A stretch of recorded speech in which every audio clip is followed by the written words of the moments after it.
Hey, what's up? How's everybody doing? Huh?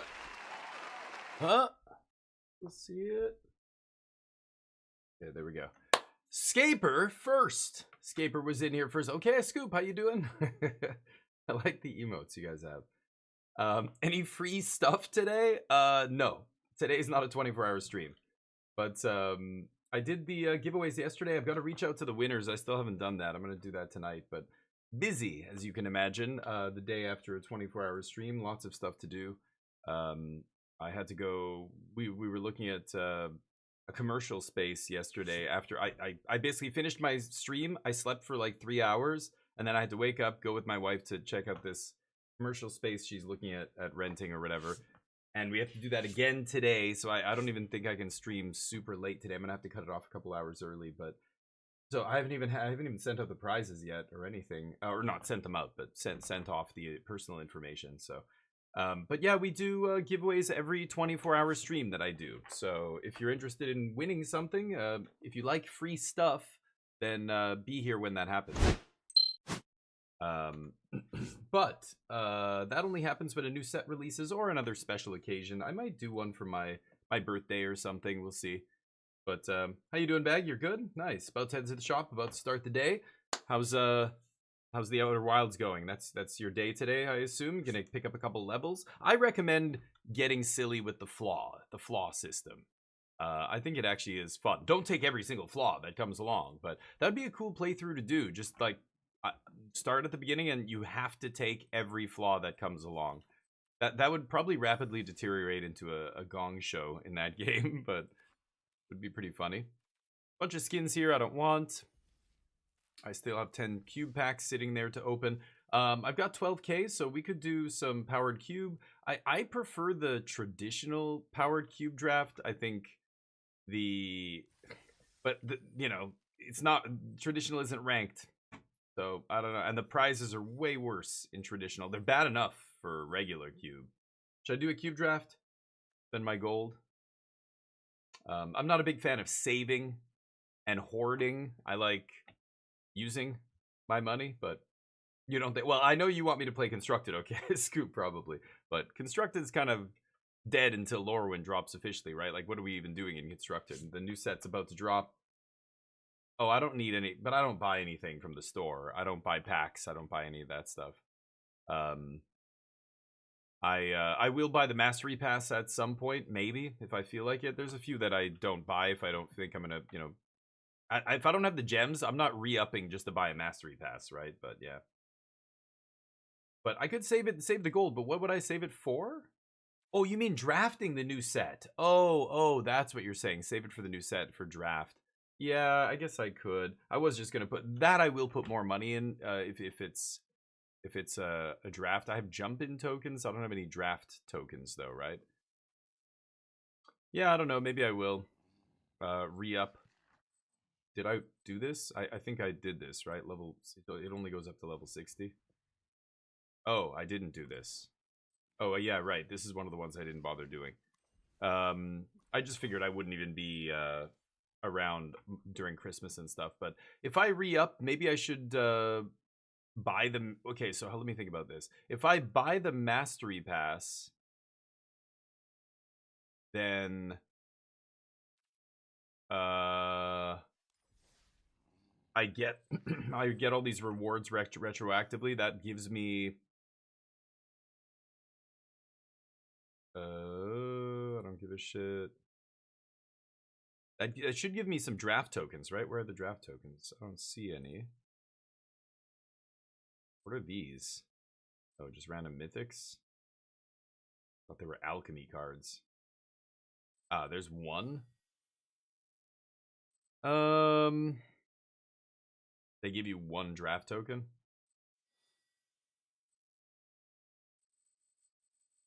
Is that... It is worth it to probably get, right? Expires in 3 days.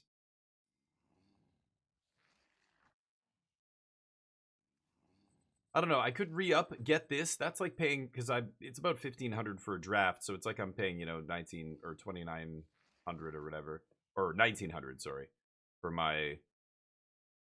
the rest of the stuff on here. I don't even know if that's worth it. I might just buy gems and just do drafts.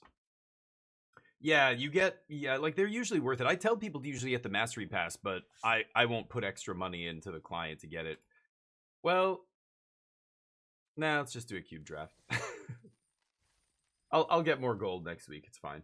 I mean, when does the set release? I don't know. When is the actual release date on Arena? I don't even bother looking that stuff up. So, oh, where's my browser here?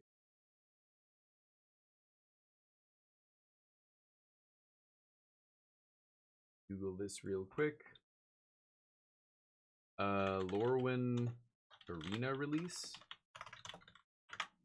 Yes, sure. January 20th. So next Thursday? Is that right? Something like that. Tuesday? Tuesday. Ew, easy Mox.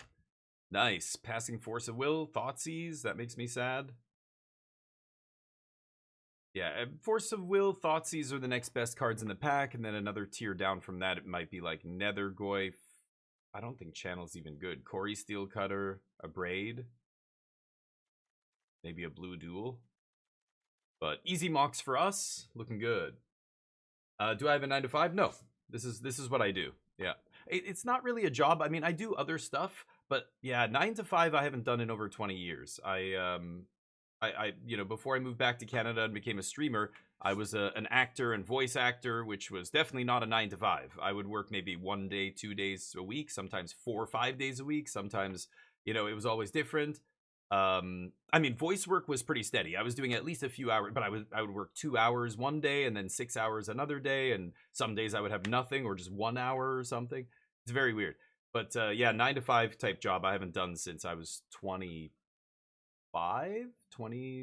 years old, I think, is when I quit.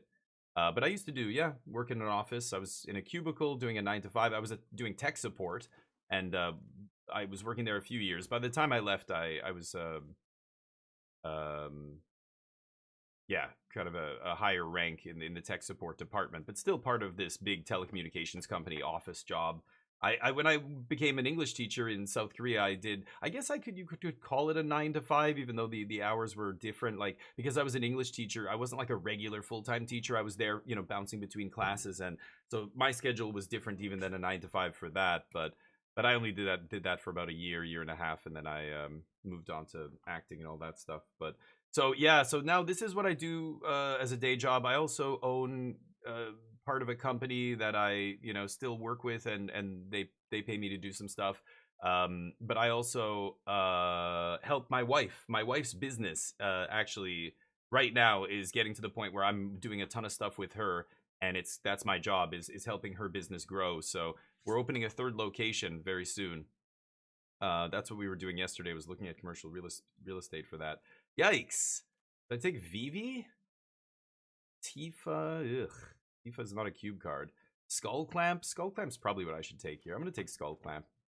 It's an artifact. It'll go in the artifacts deck if I get Lurrus or something like that. There's a Bauble.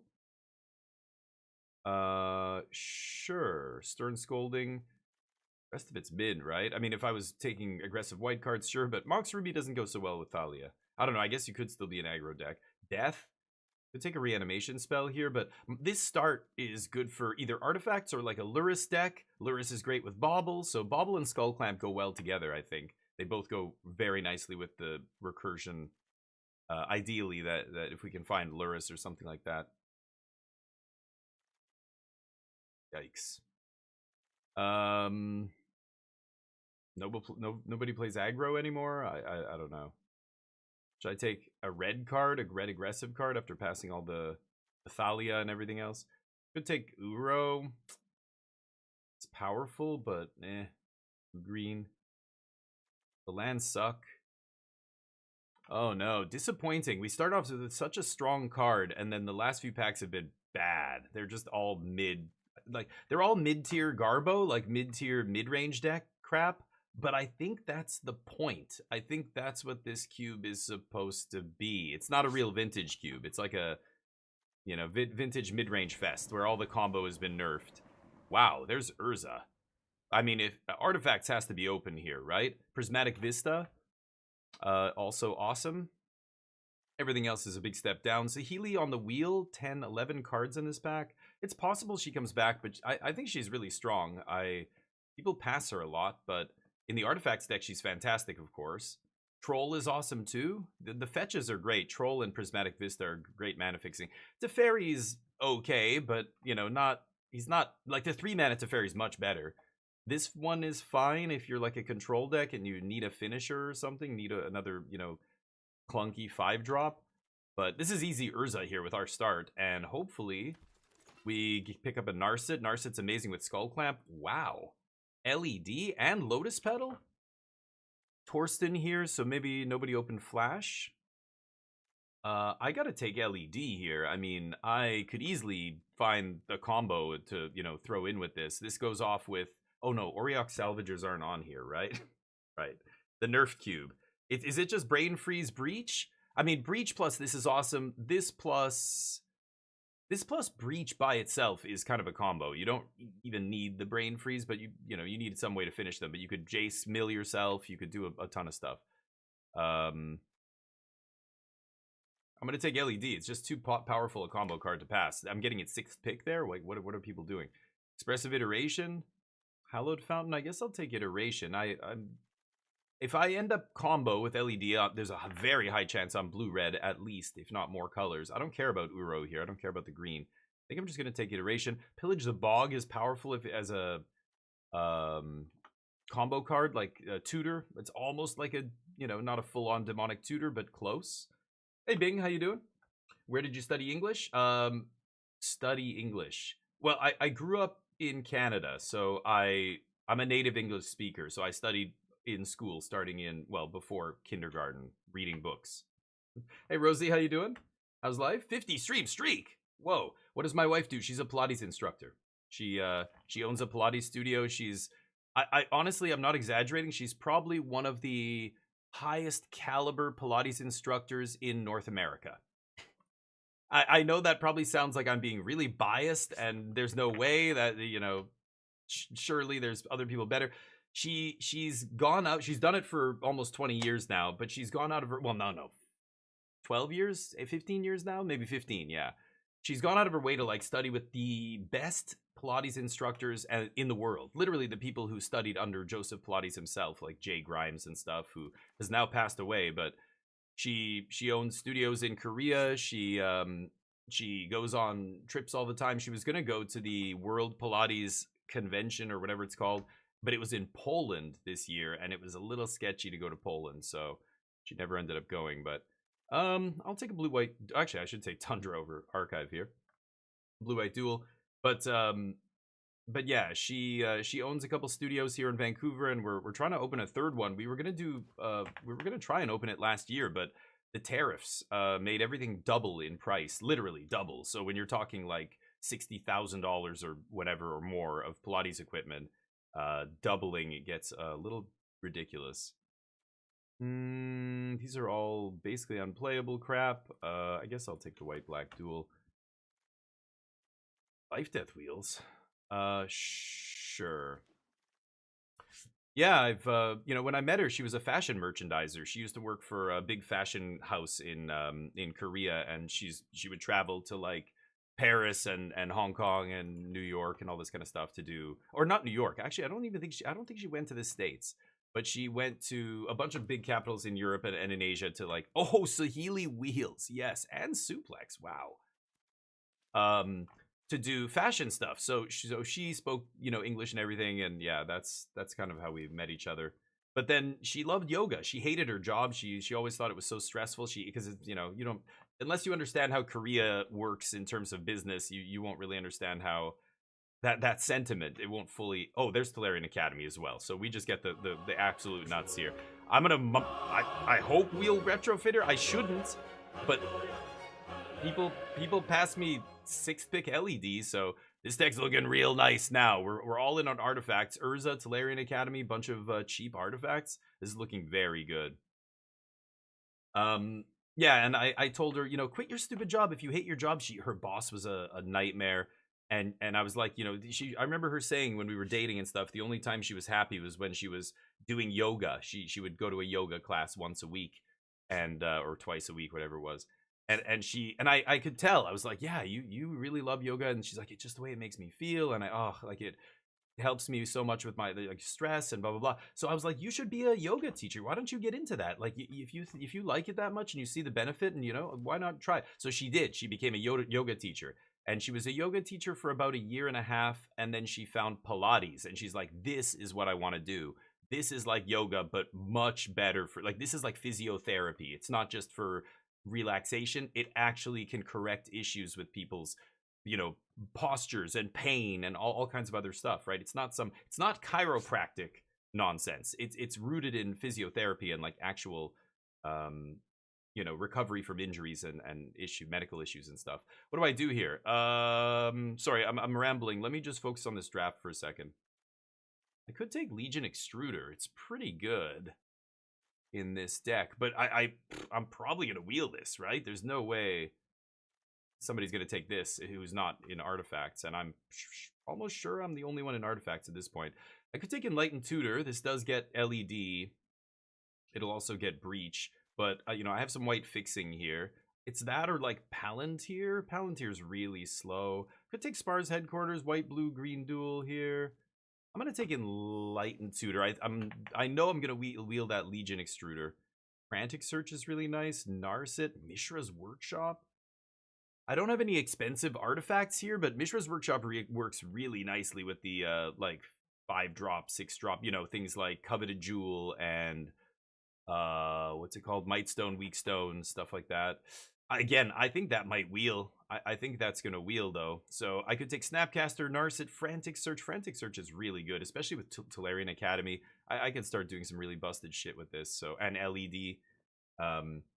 The Trump tax, yeah, it's insane. So now it's kind of getting a little bit better, or I don't know what's changed. Maybe the market, like the company that makes it, is based in the States. We're also going to be ordering a bunch of equipment from Turkey, and this is what happens when tariffs only hurt the country who puts the tariffs on other people.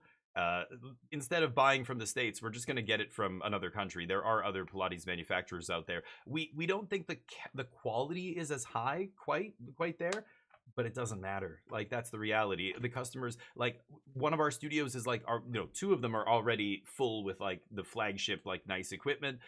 If we open another studio and it has slightly less, or it's a different brand, it's not even a big deal. It's still very, very good. So yeah, this is what I do. So the streaming, in terms of revenue, it brings in very little, but I have revenue from other stuff, and my wife and I basically run this business together. Like, she's the one doing most of it. Like, I'm not trying to take any credit from her. She does basically everything. There's an Upheaval. That's going to be decent in my deck. Talisman's okay. Prism's better. Dismember's awesome too. There's no way I wheel Upheaval, right? Is there a chance? I could take Dismember here. I really like Dismember. Especially, I have very little interaction at this point. Bloodstained Mire is also quite good. Right now, it's not getting a ton, but I guess just the Zagoth Triome. I'll never wheel this, but I could wheel this. Should I try? I'm going to take Upheaval. I think it's actually too important to... Holy shit. Force of Negation here. There's Coveted Jewel, but I'm not passing a Force. Mystical Tutor's really good too. So far, no combo cards to go with my LED, but Lorien Revealed's awesome as well, but this is easy Force. Have I been on a Reformer? Oh yeah, I've done it. Yeah, have you done Pilates, Rosie? Huge among the girlies with a lot of growth. Yeah, a lot of women do it, but that's the stigma that we're trying to kind of overcome. Is it's good for men too. Men should be doing it. Like, I used to work out a lot back in the day. These days, I now I haven't been again in a week or two. I started again and then I stopped. There's an Underworld Breach. Holy shit, pick 7. But when I was working out a lot, at a certain point you kind of plateau. You get to the point where you're trying to go like heavier and heavier, but you're not like jumping in big leaps and bounds or anything. You're not like shaking and exhausted after every workout the way you are when you first start going to the gym. But you do Pilates, even as a guy who was working out all the time. I remember, a couple of times doing Pilates because, Yunjung wanted me to try.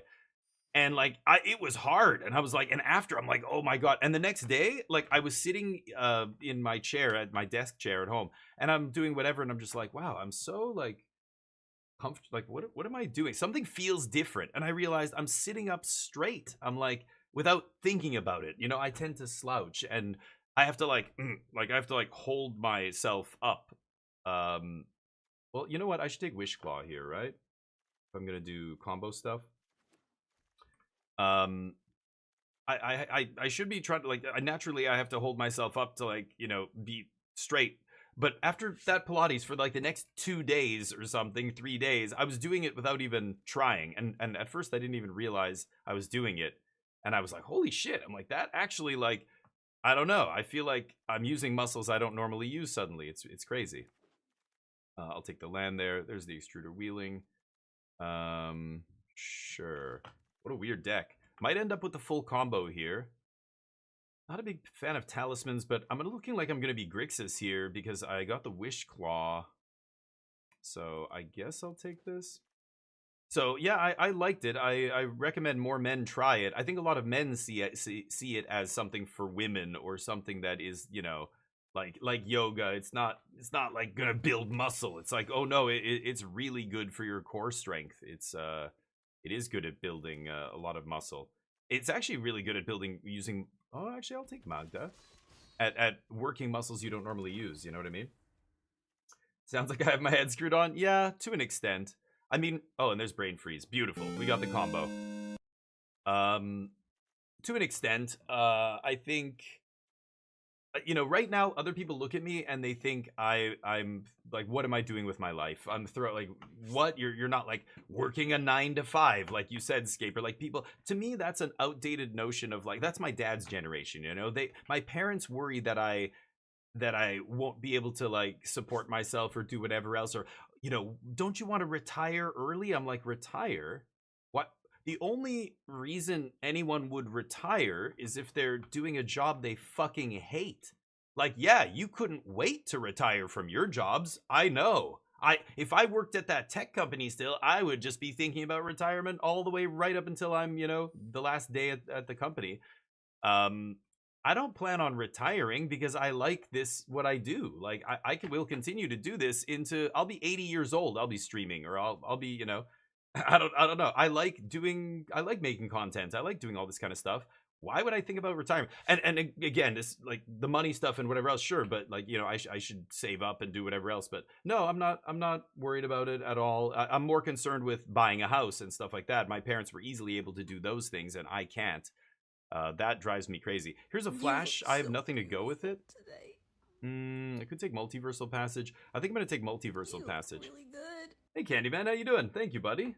You guys are looking good as well. Let me just, I'm gonna get through this draft. It's hard to chat with you guys while I'm actually making picks here. I've almost certainly made a couple of mistakes because of it. Oh, and there's Expedition Map for the Tolarian Academy.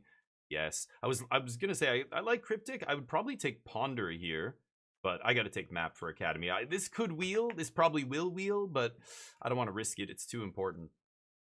Houses, yeah, right. Okay, I scooped. That is the big issue. Cost of living is unbelievable, and wages have not matched the rise in cost of living. Wages are way behind. So there's all those issues. But it's just this mentality that, like, you know, you go to school, you get your degree, and then you get a good job, and everything is purchasable. And then when you retire, you have a nice, easy retirement. It's like that. Retirement's kind of a weird concept. Why retire at all? Why, if I'm doing, like, you're a game developer, you're an artist, you're whatever, like, why would you retire? You know, what did my dad do after he retired? He started a career as an artist. I feel like going, Dad, you could have been doing this the whole time. You could have been making art and other people enjoying it, and you could have had a fine life. But no, he was told that, you know, you're never going to make money doing that. He was a musician as well. They put out an album and everything, but he gave all that up to teach. He became a high school teacher because money, because he, you know, he needed a secure job. It's like, oof. Did actually no, we saw that Mishra's factory, right? That, or Mishra's workshop, that might actually come back. Xander's Lounge is kind of perfect. You know what? I'm going to take Xander's. I'd probably get What Might Stone, Weak Stone back too. I have no fetches. That makes me really sad. I needed to pick up a fetch or two. Well,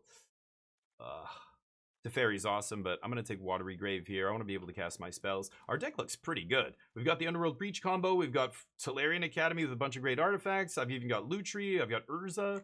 Upheaval. Swords to Plowshares is so good. Can I play? I might play white. I have Enlightened Tutor here. I could not play black. If I pick up swords, I should just be Jeskai. Yeah, I probably won't play Wishclaw, but we'll see where we end up here. This is a dead one. Black does give me some early interaction, like Bitter Triumph is a removal spell that's cheap enough. But I'm probably going to try and not play black. Wishclaw, oof, might be too important not to play. Duress? Duress is awesome. The Throat, Revoker. How am I on artifacts? 9? The rest is so much better than Revoker, but I don't know if I'm going to play black here. I think I'll take Revoker. Doing good. Nice. Thank you, man. I appreciate that. Colin, how you doing? Outrageous claim. This isn't Slipknot, so it's good. Oh, you're trashing the Slipknot. You know what I just watched? I'm going back and watching a TV show called Detroiters that I had never seen with Tim Robinson. I was talking about the Chair Company to one of my friends, and they said, "Oh, you haven't seen his seminal work, The Detroiters?" And I was like, "No." And there's an episode where they put on the Slipknot mask, him and his brother, and they cry into it when they're angry. It's so good. Cryptic Command comes in here.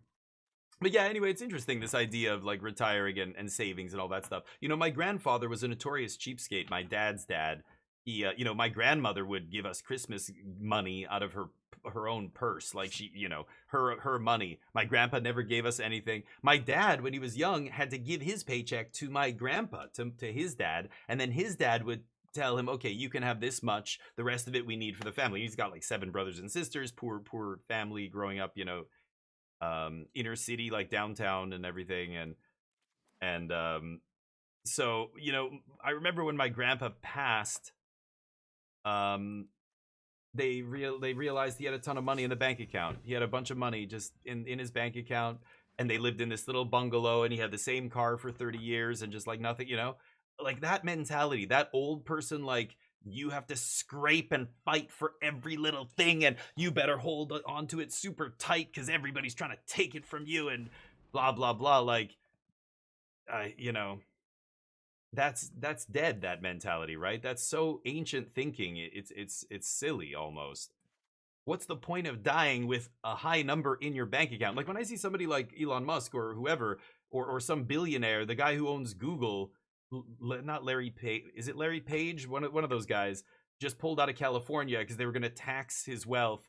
You know, he would have to pay a few billion, which is for us, for everybody else on the planet, a few $billion is so such a ridiculous amount of money. It's impossible to even get your head around it. And that would be nothing for that guy. That would be like the change in your couch, the couch cushions. That's crazy to me. Like, it's like these guys think that like the bank account number is a score, and you've got to run up the score and get the highest number of points before you die. Like, what's the point of having a bunch of money in your bank account if you're dead? Like my grandpa, I wanted to go, if I could resuscitate him, revive him, and go spend your money, travel. You haven't been on a trip in 30 years. Go do something. Go buy a nice whatever. Who gives a shit? But what about the, you know, like, like imagine your whole life conditioned to like be worried about how much money's in your bank account, that you just never spend your money. And okay, Skullclamp's good with Saheeli. I'm not gonna play this thing. What else is Skullclamp good with? Maybe Extruder. So I'm playing white and I'm playing black, and I probably shouldn't be playing both. It's just Wishclaw here. I've got Enlightened Tutor. I didn't get Mystical Tutor back. I've got Enlightened Tutor, and I've got some digging, some card draw. Maybe I need the Wishclaw. What are my sources? 9655 is unacceptable. The white green can go. Blue black.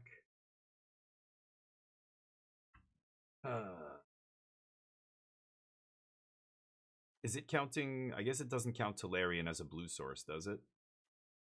Does it count this? I wonder. 1, 2, 3 if I'm counting Tolarian. 4, 5, 6, 7, 8, 9, 10. No, it's not. So 10 blue sources here.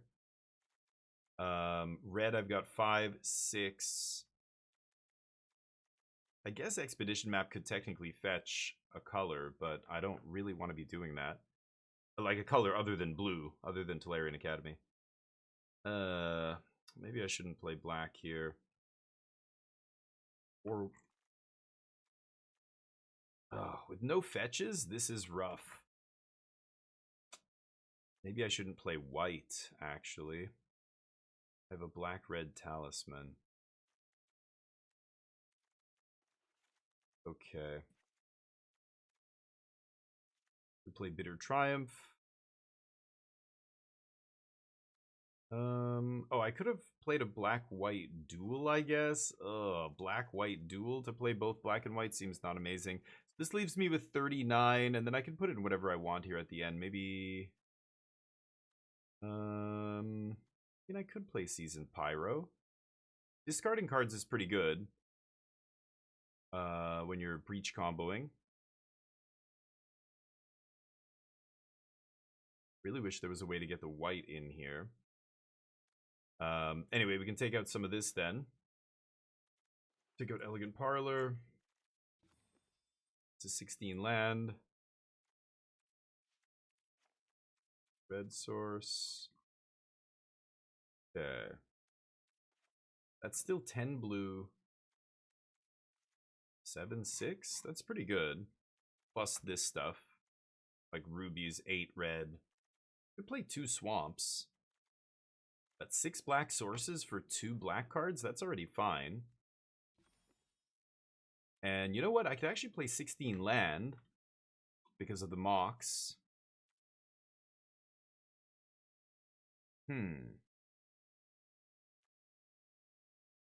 That means I've got some slots to put stuff in, but they make some terrible... They're a band of 9 people. Are they really 9? Dear God. Yeah, I'm sure there's some songs that are okay. Yeah. Exactly, Nano. It's almost like... But it's moderation. I'm not here telling you go spend your life savings on some stupid, like, motorcycle or whatever, you know? Of course, don't do something that dumb. But don't... Like, when you're hesitating, like, oh, do I want to spend a little bit extra and I'm going to derive a lot of enjoyment from just this, like, little bit more, do it. Like, when you have the opportunity to go on a trip and it's like, it's very easy to scare yourself into thinking that you shouldn't do anything because what if? Like, what if something bad happens and I need this money? It depends on your situation, too. Like, if Nano, you live in Canada. You know that if you had a serious accident tomorrow or your wife got pregnant again or whatever, you wouldn't be financially ruined. But like that mentality that my grandpa had, he grew up in a dictatorship in Portugal and you could lose everything like that if they just felt like it. Just felt like the government felt like taking everything from you. They could. Look at the US with their medical system. It's hard to listen to what I'm saying and go, yeah, sure, buddy. Well, I live in a place where if I get into an accident, I'm financially destroyed. I can't just go on a trip or I can't just, do whatever. I get it. That is a separate circumstance that, yeah, once you apply that over top of what I'm saying, then it changes things. But the base thing of what I'm saying, I think everybody should still try and do. Like, it's not a score, your bank account. You don't need, most people have way more, or no, I shouldn't say that. Most people don't have enough money in their bank accounts. But the people who do have money, I think, could easily afford to have less money. Especially the ones who have all the fucking money. I like Jensen Huang. Jensen Huang, the CEO of NVIDIA, he's worth about 155 billion. He said he doesn't give. Somebody asked him about that California tax on billionaires, and he's like, yeah, it would be about 8 billion for me, and that's fine. 8 billion when you're worth 155 billion is nothing. It's fucking nothing. Who gives a... You know how much you can do with 8 billion, the state or the country or anybody? Like, oh man, it's wild. It's wild. Single individual people should have nothing. There should be like a billionaire tax after 1 billion. As soon as you hit 1 billion, congratulations, here's your medal, you get a certificate, and now everything after that, we take. We, the people, the government takes so that we can build bridges and fix roads and have free healthcare and have free university and give everybody $1,000 a month, no strings attached. We could do that easily if we taxed billionaires. We'd have more than enough money to do all that. We could send 20 missions to Mars every year. We should tax churches. That would fund that in one shot. If we tax the Catholic Church just in Canada and the US, we could give even just a fraction of that to NASA and we would be on Mars by now. This is not even dreamland. This is reality. It's just one dude has $400 billion, 400 billion. Like, what are we even doing here? It's wild. And there's still people who will call me a commie for saying this, or that I'm a socialist, or whatever. It's bad shit. I really want to play these. I'm trying to think of a way I can squeeze them in. I have 1, 2, 3, and then I could play a white-black duel. The red would suffer. I mean, this is a blue card. I have basically 4 red cards. Oh, it's so awkward because just having Enlightened Tutor to go get Breach or LED is so makes the combo so much more consistent. Let's take some of this out. I'm going to keep the Talisman. I'm going to take out... Here, let's put in Plow, Enlightened. And let's put in our lands, I guess. I'm going to play this white-black land. It hurts. It pains me. But, so this is 21 land. Obviously, I have to cut some red sources here. It's 2 blue sources. So that's 17. 4 white. I have no fetches. Should I play a basic plains is what I was going to say. The only thing that fetches a basic plains would be Expedition Map.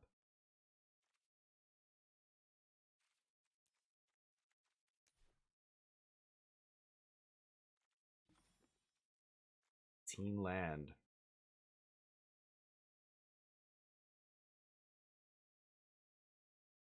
Okay, I'm going to actually cut a swamp. 17 land. And then I could go to 16 with Mox Ruby here. But it's going to hurt my colors so badly that I don't think I want to. I'm going to keep it like this. Wow. This deck is going to be interesting. Let's see how it does. There's the screenshot. And we're in best of 1, right? Oh, yeah. I joined best of 1, right? Okay, let me catch up with you guys. Sorry. Thank God for the NHS. Yeah, right. Well, you're in the UK, I assume. Yeah. Canada the same. I mean, most developed nations have universal healthcare at this point. It's pretty obvious, but it's just the one of the most important things for anybody anywhere. It doesn't matter what culture, what language, what religion you are. Like universal healthcare, that's why it's universal. Every human needs that basic thing, you know. Well, liberals in your country are, yeah. But even Canada, like right now we have a liberal government, but they're very fiscally conservative. Like not our current prime minister, but what's his name? Mark Carney's different than Stephen Harper and some of the other conservatives that have come before him. But liberally, like as from the Liberal Party, like he's a more conservative person. So I know what you mean. Yeah. But I mean, conservatives in the U.S. are a different breed, and liberals, like your liberals, are conservatives basically. And so, yeah, you're right. The liberals in your country are still way too conservative. Like it's insane. But Gavin Newsom, yeah, I know, and so much for that. You know, he's trying to be this paragon of the people and be like, you know, fuck Trump and fuck like all this authoritarian overreach and all that. Yeah, sure. But then now we always get to the crux of it. Are you going to vote against insider stock trading in Congress? You know, are you going to vote against attacks like that? And he says yes. He's like, yeah, no, I still have to suck up to the people who give me money. Well, there you go. You're fucked. That's why you're all fucked down there. That's why Mamdani just crushed in New York. He's going, you know what? Fuck those guys with all the money too. Fuck them. Yeah, like I there's no point in doing any of this if you're still suckling at the teat of some billionaire.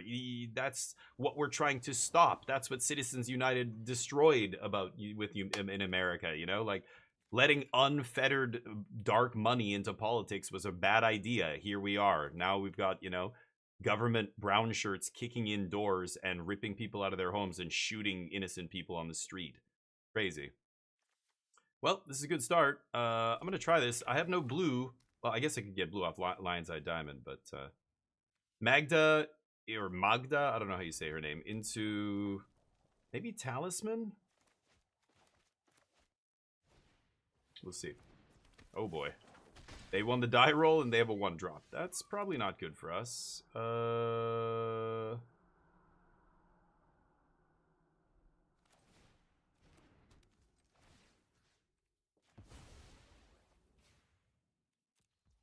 Confluence. Yeah, mono red aggro wins the die roll. That's not good. I gotta combo kill them quickly here. I imagine they are going to kill Magda here. Wow. Okay. White red.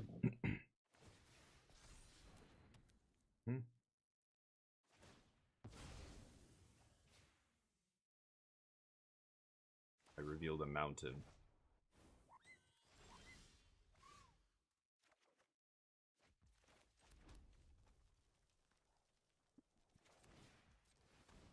Okay. Don't think I'm gonna win this. So I can go Talisman into Wishclaw. And then I Wishclaw up the Underworld Breach. And then I Lion's Eye Diamond.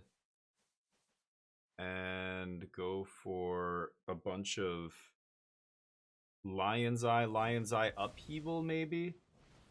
But they're red. Like, I'm not gonna be able to keep the red deck from killing me after an Upheaval. I need to be able to dump a bunch of stuff, and I won't have anything to dump.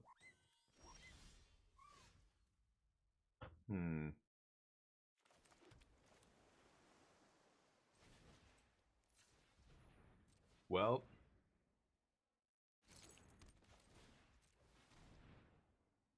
Let's go for this. I don't want to show them this yet. Let's pass. Also, they're playing white-red. Like, if I play Lion's Eye Diamond and they have a Braid or something, I'm going to be pretty annoyed. So let's not jam that yet. So what do I have here? I could Wishclaw for, obviously, the combo card. But I need Brain Freeze and Expedition. Or, Expedition. Underworld. So I could go get Breach. I could Diamond. I have 3 in the yard. 4, 5... 6. So then I cast Diamond. I have 3 left. 1, 2, 3, 4, 5, 6, 7. I play it again. That's 10. And then I Upheaval. But again, Upheaval doesn't get me back. Huh? Wishclaw Talisman? Oh, they're saying it costs more to activate. Right. Ooh, Frantic Search, not bad.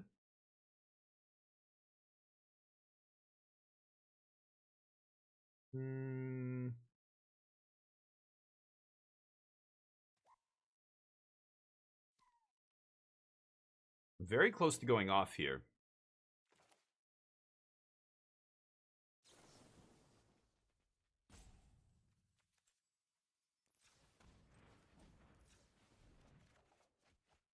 Ugh.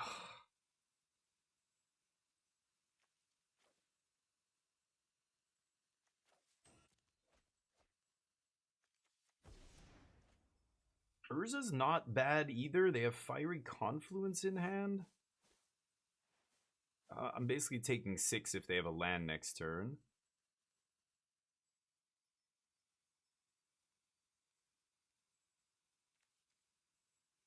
I could go off here.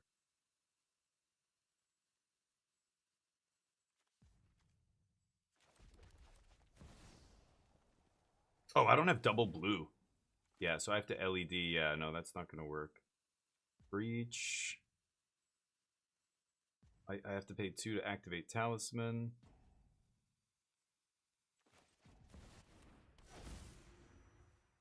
Two. And then play Breaches 2.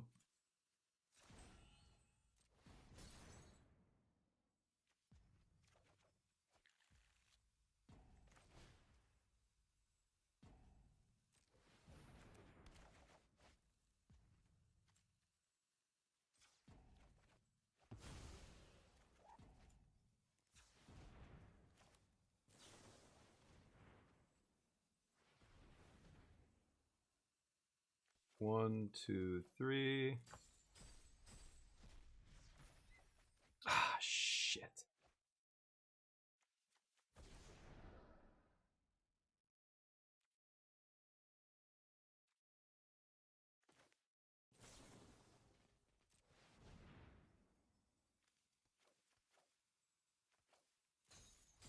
I can keep frantic searching through my whole deck. There's Brain Freeze. Yes.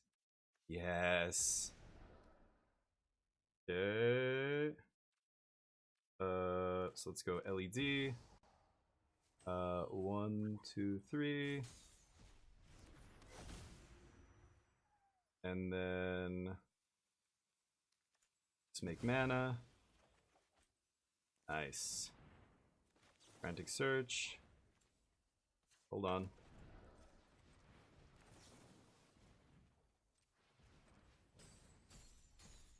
Oh, wait, I exiled Breach. Oh, I'm such an idiot. Oops. Oops. Oh, I forgot. I needed to exile 3. I thought I had 4 in there for some reason. My bad.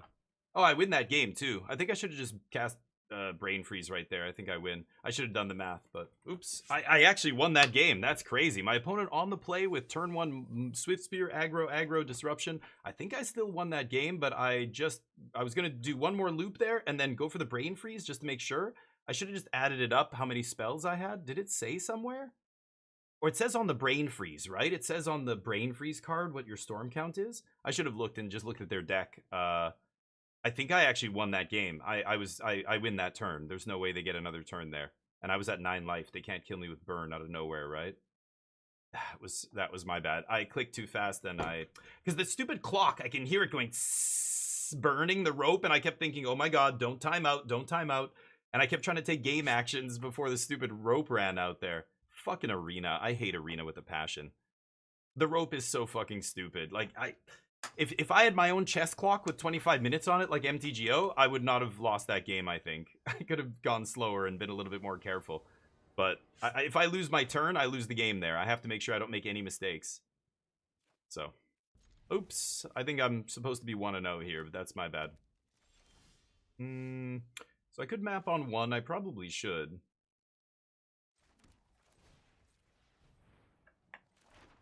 Pass. Jeez. Sorry, let me catch up with you guys.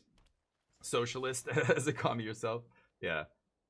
Mom Daniel comes in. Yeah. Oh, I don't know. Has he done anything? I know he was talking about tackling a few different things, but has he started enacting any policies or doing anything? Everybody's waiting and seeing. Is he going to actually make a difference? Is he actually going to follow through with a lot of the stuff he said? I assume he kind of has to at this point, otherwise he loses all of his support, but you know, there's other people who do these flips, like, look at Fetterman, who people are talking about primarying, and it's like, he's not even up for re-election for, like, 4 years, or 2 years, or something. Like, what are you even talking about right now?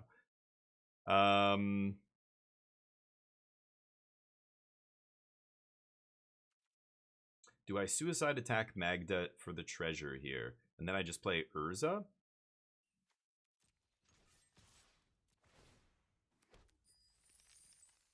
I think the answer is yes. I can claw up the talisman here, or claw up the the Underworld Breach here. Uzra. Ever heard of this guy? Pretty silly. Tap, tap. I can't, I need 2 mana and tap this, so I can't crack my map here, sadly. But I'm going to go get Tolarian Academy, and it's going to get pretty silly in here. Ooh.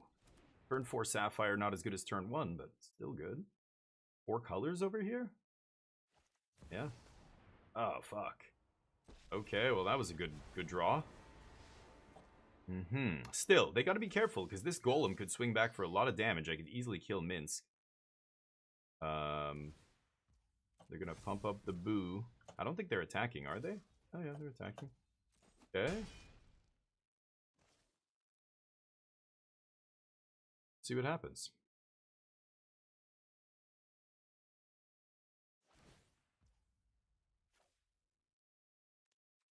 Oh. Okay. Sack Minsk to kill Urza. Kill my golem? Oh man, dude, you gotta kill Urza there. What are you doing?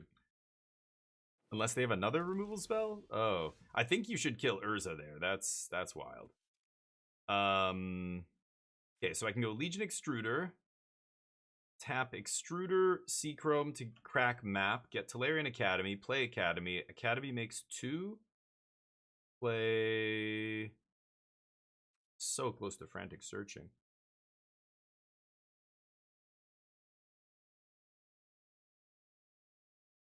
So, how am I gonna do this? I mean, yeah, let's do this. Kill this.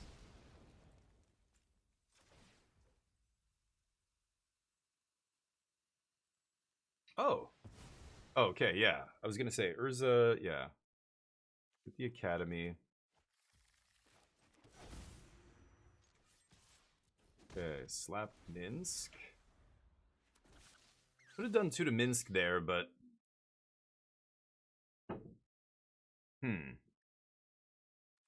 So I go Wishclaw, and then I'm gonna start trying to find the with Lutri, actually, I can go off with Brain Freeze pretty quickly with Lutri. I just copy the Brain Freeze, and then it triggers Storm again. I just need to make a little mana here, and I can actually probably just go off with 3 spells in a turn. Let's see. They're ripping a lot of cards off their deck, too, with Ice Till.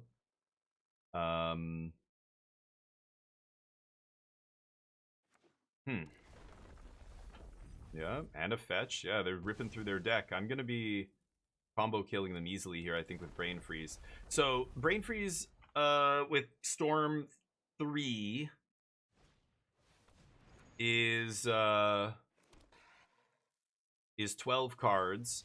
And then if I copy that, that's it, right? I mean, it's 3 spells and I win. And with Frantic Search, I should be able to do that. Frantic Search and Wishclaw, of course. I need a black mana here is the problem. Oh.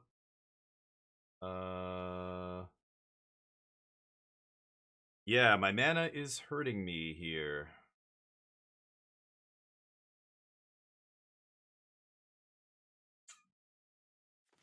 I just need to find some 0 mana artifacts, right?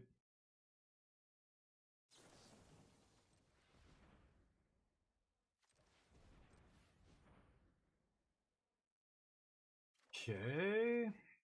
Go. Ooh, and a 0. I don't think I need Upheaval.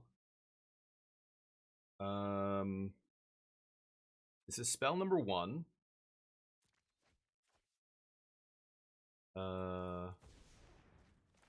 We play Bauble. Bauble makes double blue here, basically, because of Academy and Urza in play. I go black untapped. We play Wishclaw. I get Breach, and then I win, right?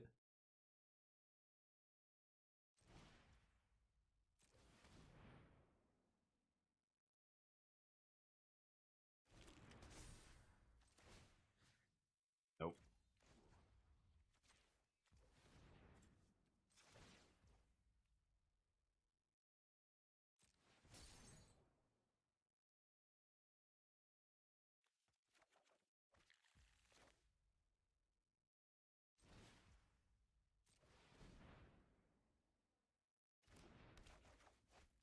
So first, I could just Brain Freeze myself. How many cards do I have? 24? Target me.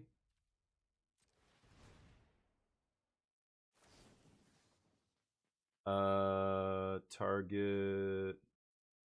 me. Target you. Target you. Target you. That should win the game here.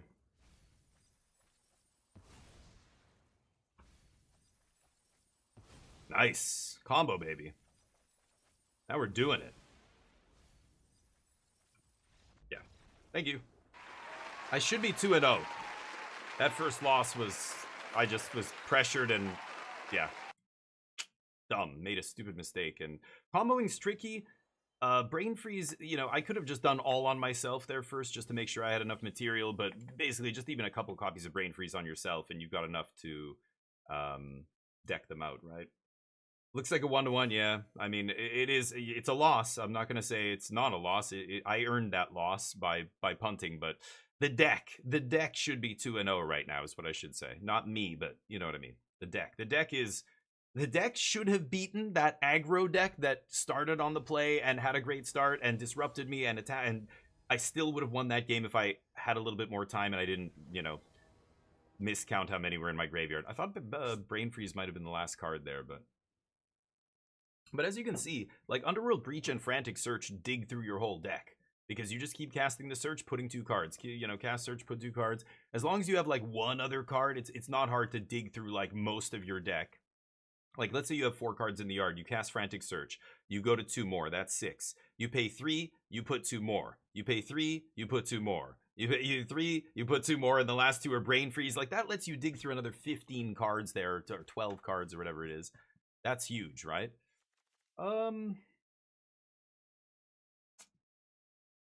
It's not a great start. At least I can cast Plowshares. I'll draw a card off Bauble. Guess I'm gonna keep this. I don't love this. I could put Lutri into my hand on turn 3 too. Okay, that made it a little bit better. In that case, I'm gonna lead on Xander's. And I could Bauble here. I guess I will. Pass. Who knows? Opponent could have a crazy, like, you know, Lotus into another Okay, I had to say it. I had to say it, and then it materialized. Yeah, so like I said, if my opponent dumps their hand and plays Wheel of Fortune on turn 1, which is possible in Vintage Cube, maybe not as possible in this powered version, but the actual Vintage Cube, people can dump their hand and redraw or balance or do something to, like, wreck you. Mind Twist, you know? I mean, you just want to play your cards usually, like, unless it has some other impact on the game, but a Bauble, they're not going to target with anything. I don't really give a shit about looking at their hand yet. Oh, that is nice. Yep. Lotus into Ragavan on turn 1 with dash. So, yeah. Okay, which is super annoying. If it was just a Ragavan, I'd kill it with Extruder here, but they dash it. Expressive Iteration would have been a good draw. Okay, well, my white source comes in tapped.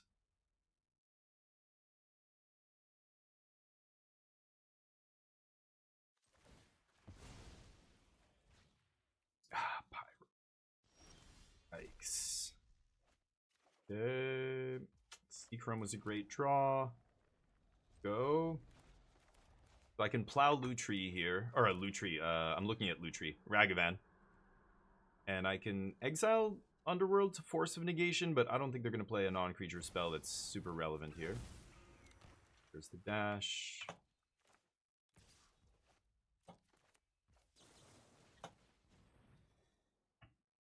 Okay. Swords coming in clutch. Nice. Ooh, Saheeli's a good one to get down early here. Yeah, that's really nice. Okay, so let's jam Saheeli and do nothing. Pass. If I force the negation, she'll make a 1-1. But next turn, it could be a Legion Extruder, make a 1-1, do 2 damage to whatever they play here. Are they going to Goyf me? They can't Goyf the Narset here. Goyf is only, what, 2? Yeah. Sure. Gonna Goyf Narset. Wow. Heal. That reeks of desperation, which I love. What's annoying is I can't quite kill it. What I can do is just Legion Extruder activate. That's pretty good. I think I'm just gonna do that.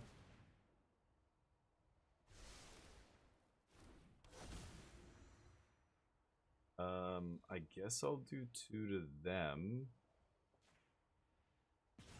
Now, this is interesting.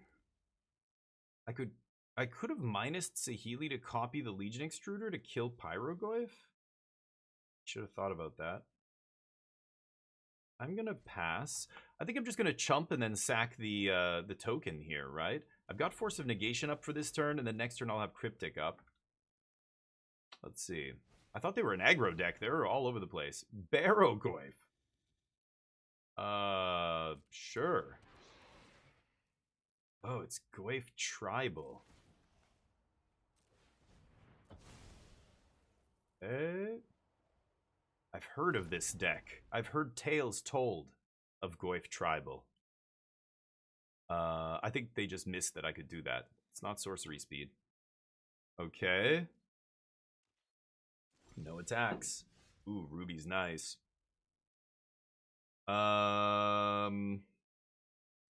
Upheaval's pretty good too here, I'm not gonna lie. They only have 4 mana and a treasure, which doesn't do anything if I upheaval. Ooh, this is interesting. 4, 5. Doesn't matter. I'm going to play the Ruby regardless because it puts the another token into play here. Now, I could turn this token into an extruder and shoot something for 2, but that doesn't really do anything. I think I'm just going to pass with Cryptic up here.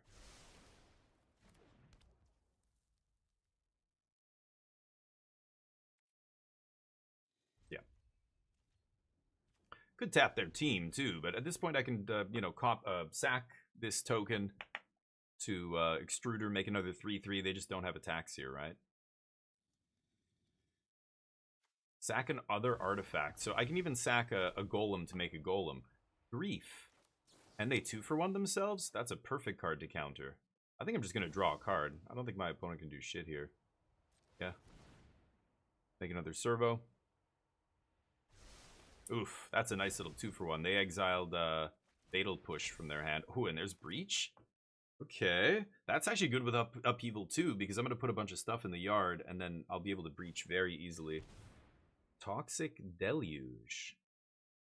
I should counter that probably. This is one of their last few cards here. I think I'm just going to counter that. And I don't need to Upheaval. I'm winning this game, so. Make another dude. Oof. Double counter spell on your turn? What do you know about that? The old Cryptic into Force. Ooh, they had a good hand too. They were going to disrupt the shit out of me here. Uh-huh. Attacking me with both? I can take 3 from that idiot. And we can just block this guy. All he can do is trade with the golem. Oh, they've got a Fatal Push. Snuff out? Sure, sure. That's fine.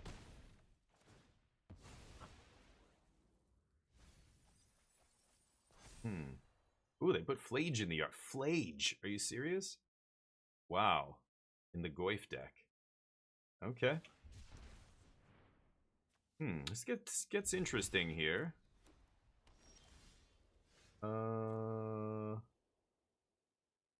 Land?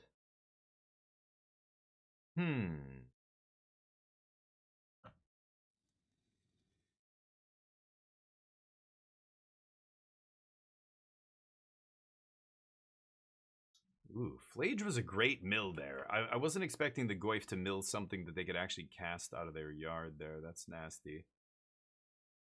How do I do this? What I could do is go activate Legion Extruder. Or, sorry, copy Legion Extruder with Saheeli. Activate it. Sack, make a 3/3. And then the other thing turns back into a 1/1.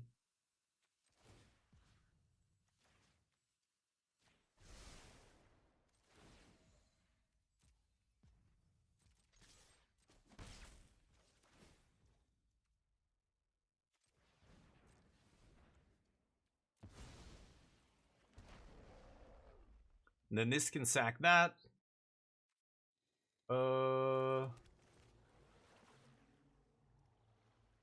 Put Lutri in hand. Pass. Okay, so Legion Extruder sacks the other token now. And makes a 3/3. And they can kill Narsa or Saheeli now. That's fine. Yep. Kill whatever here. Ooh, that just made all their Goyfs way weaker. Is dealing 3 to what? Oh, to this thing. Yeah. Sure.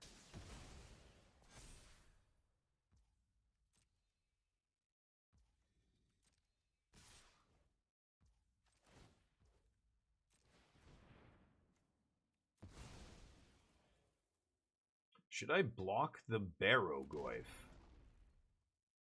It mills them. Feature in your hand. I think I'm still doing this. And they top decked a removal spell? Oh my god. They top decked removal for me, huh? Oh, I should have gotten white. What am I doing? I have a red over here. Yes, I should have gotten another white. Anyway, I can activate Restless Fortress here, but I'm running a little low on options. I would love a tutor to just win the game. That's not a tutor. Huh.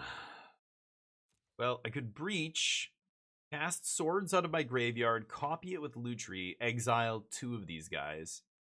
And then I just have to deal with Pyro or Barogoyf? One of these two. I don't even know which one I would exile.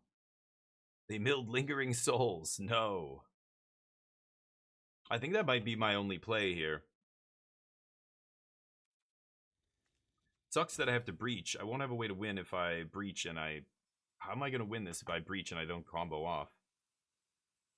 Urza? I mean, I could win with Urza. They're basically out of gas here. Huh. I could also play... No.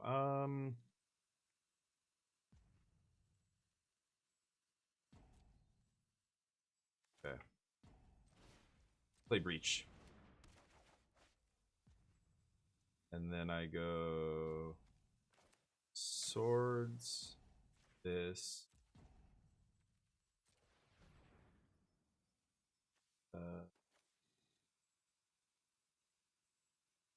Doesn't really matter, right?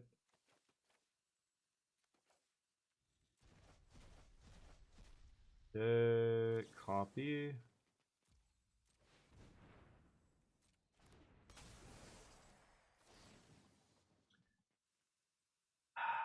So I'll get rid of this. They gain a bunch of life.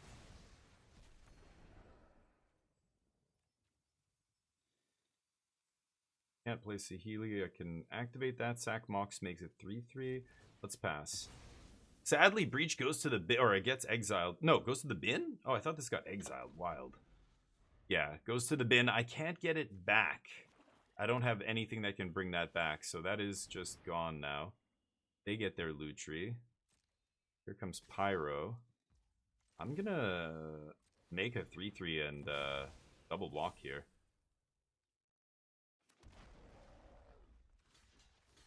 Oh, I should have eaten Planeswalkers for type reasons. Oh, I'm such an idiot. Okay, well, let's see how this goes. This is a wild game. Super wild game. I can activate the Restless Fortress and start swinging? I guess? This is insane. Vintage Cube, I'm going to win with Restless Fortress. They're at 28 life. They're going to play Lingering Souls. My Upheaval is gone. Cryptic Enforcer gone. Underworld Breach combo is gone. It's just Urza. Urza's my final hope. Once Legion Extruder starts making 3/3s, though, I'm gonna be stabilizing against Felia. Oh no, Felia just eats all my 3/3s. I have to do it after they attack, right? Yep. Okay. Like, they don't want to blink my Extruder. It's just gonna come in and kill Felia. Copy Souls, not bad. That's all they got left. They've got 18 cards in their deck to my 20. Okay. Yep, that's a lot of shit. My Upheaval's gone. I don't have another Sweeper. I mean, honestly, Brain Freeze could still be lethal here. That's not lethal, though. That's certainly not lethal. Go. Oh, God. Okay, they draw nothing. Do your worst. They just gonna Alpha? No way, right? Yeah, they're not gonna swing in on the ground. Well, they are gonna swing in on the ground. Huh.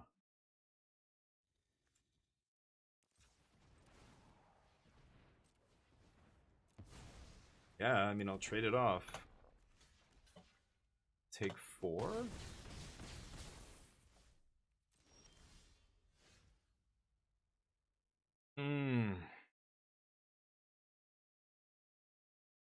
I swing, I gain 2.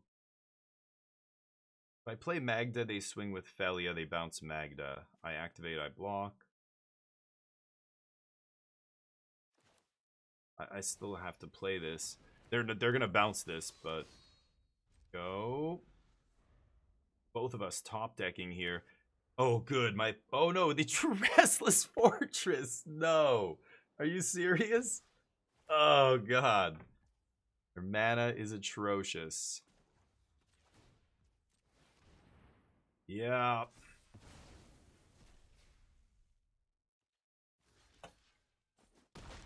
Okay. Belia comes back. I get a treasure here, and it turns into a 3/3. Fuck. Fucking shit.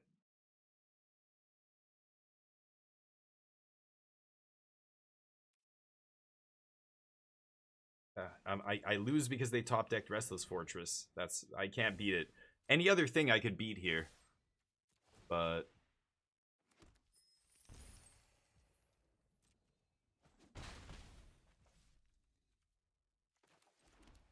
go. Oh, they top decked the fortress. Oh, and that. Okay. Amazing. Well, we get outdrawn there. That was nothing I can blame there, except just, you know, deck functioned poorly. Did not draw enough answers to manage all the things they were doing. The double Goyf draw was pretty good, but Virtue of Loyalty in a Lutri deck. Holy fuckballs.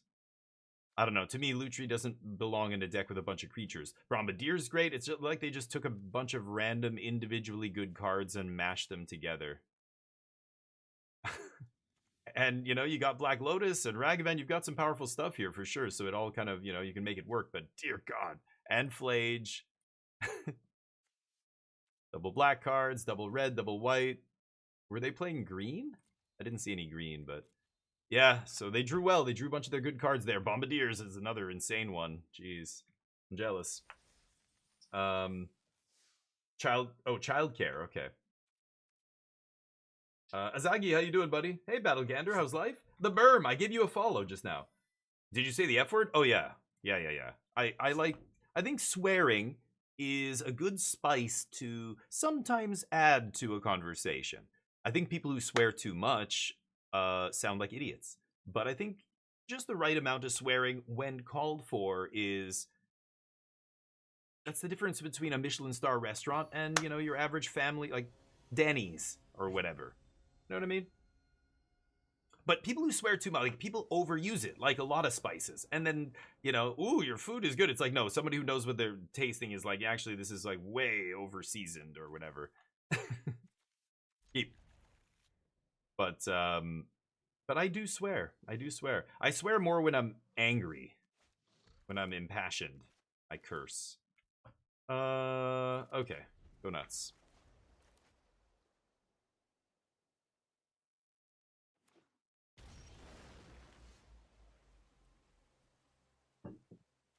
I don't want to blind name Revoker here, so let's pass. I guess I'm going to flash in Mastermind. Try and buy us a little time until we combo off here. You gotta be kidding me. Okay. Did they take out all the Eldrazi? Oh, it's Sundering Titan or something. It's Ugin. Okay, well, they get no value from this. Damn, and I get to Revoker it? Okay. If it was Sundering Titan, it would be a little bit annoying. They're paying 7 life and using 2 cards to draw a card. That feels fine to me. Yup. Okay. Lord have mercy. I'm gonna attack. And let's go Talisman into Revoker here. And name Eugene. Oh, that is laggy. Eugene, Eye of the Storms. Is that what he's called? Yes, Eye of the Storm. That one. Go. Ooh. Now they're like, what?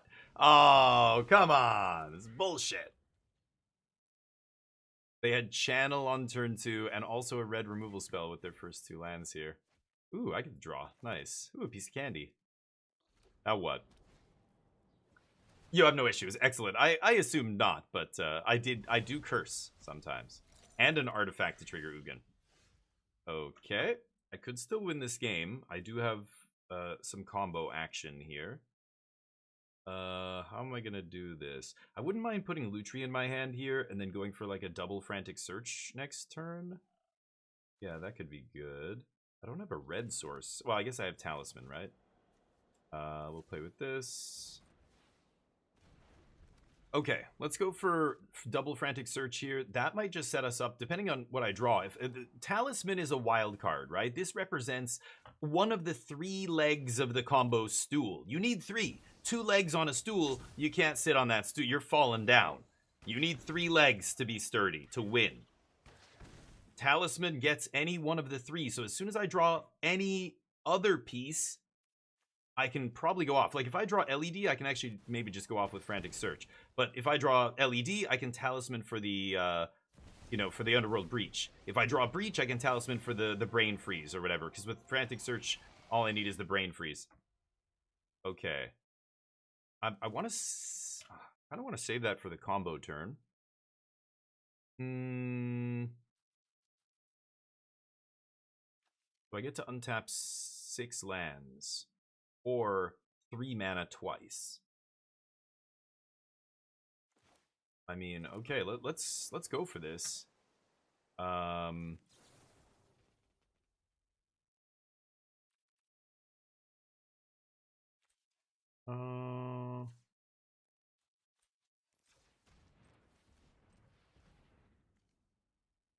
Okay.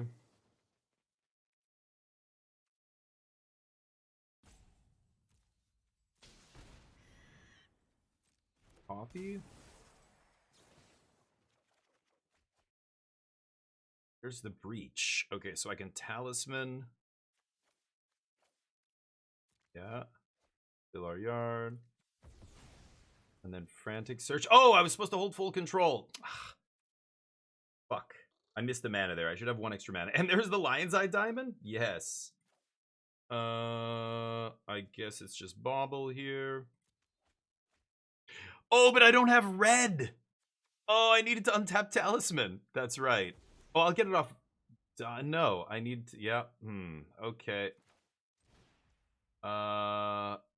Shit. Nissa can blow up the Talisman. I mean, I can just go off next turn, so let's just pass. I have the red off the Indulgence. Off the Talisman of Indulgence. So, okay, let's just pass here. Ugh. Yeah, I needed a mountain to untap there, and I think I win the game, but... They can kill Lutri, they can hit me for 8 here, that's decent, but... Oh, they're just gonna ultimate. Okay, that could also kill me here, because they could play something that makes me discard cards, or Thought Seizes me, or whatever. Exile, cast those cards. Any number of colorless non-land cards. Okay, all the artifacts. Couple Moxes? 2 Moxes. Endstone, Bahamut. None of this does anything, though. Yep, great. That's not going to win them the game. I'm going to win this game despite them channeling Ugin on turn 2 into Nissa, into a million mana. I think I'm still going to win because they have no disruption here. They need actual disruption. Yeah. They can tutor up something with Tezzeret? Or did they use him already? I don't know. I don't think they've used him yet, right? Sure. Yeah, play Endstone first. They should have done that and started drawing cards, but they might draw through their whole deck. This is not a May, and I'm gonna Brain Freeze them, so they've got to be... They don't know that I'm gonna Brain Freeze them.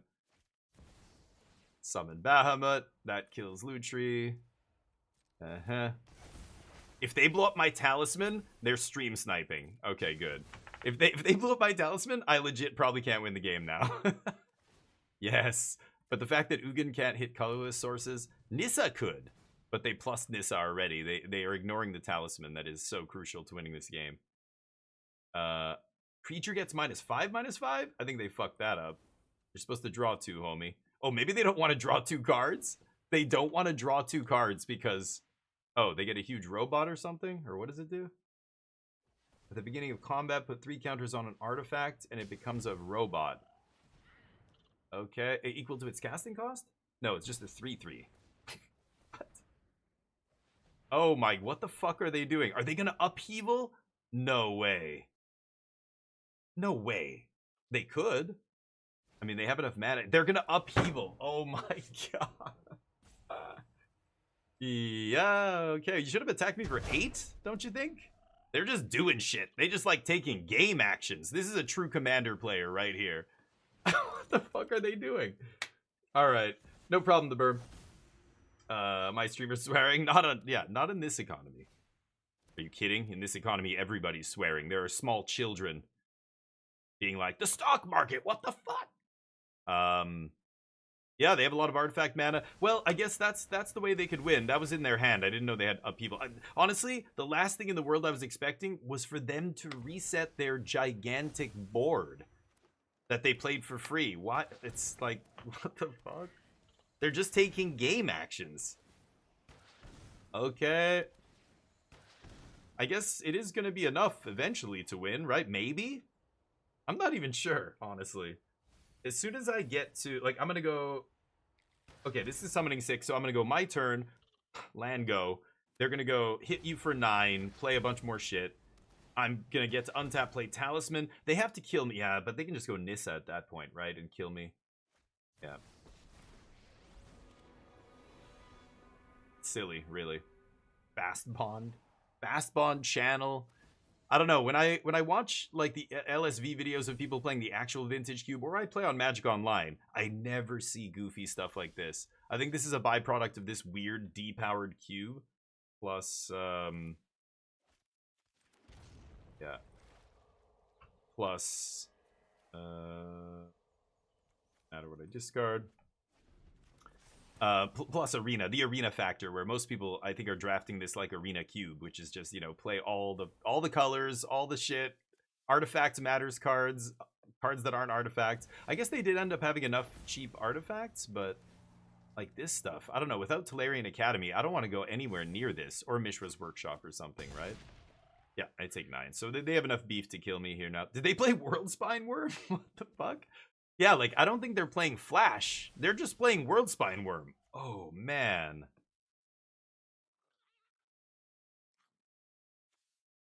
Holy shit. I might win this game. Hold up. So I go Talisman into Ruby. But I need the Wish Claw. But maybe I get there off Breach?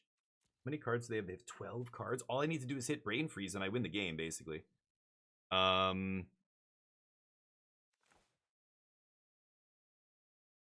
think I win the game here if I hit Brain Freeze. Let's go for it. Yeah, okay. They need Counterspell. They need a Force of Negation, Force of Will, or I don't know. They guess they have 2 mana. They could oh, they have a Counterspell too? Randomly? Holy crap. I didn't see a single counter. This?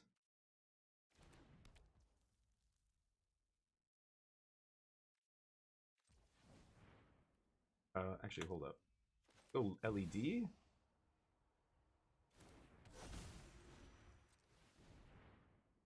Reach?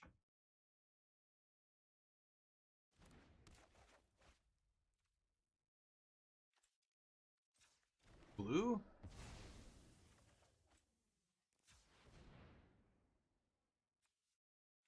Search?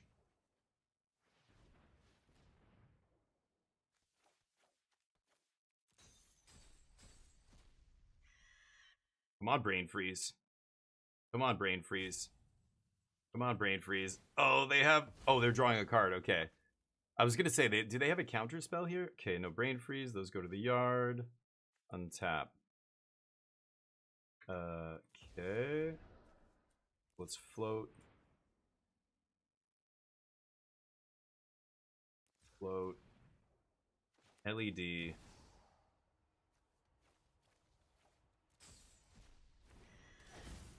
LED. Frantic Search.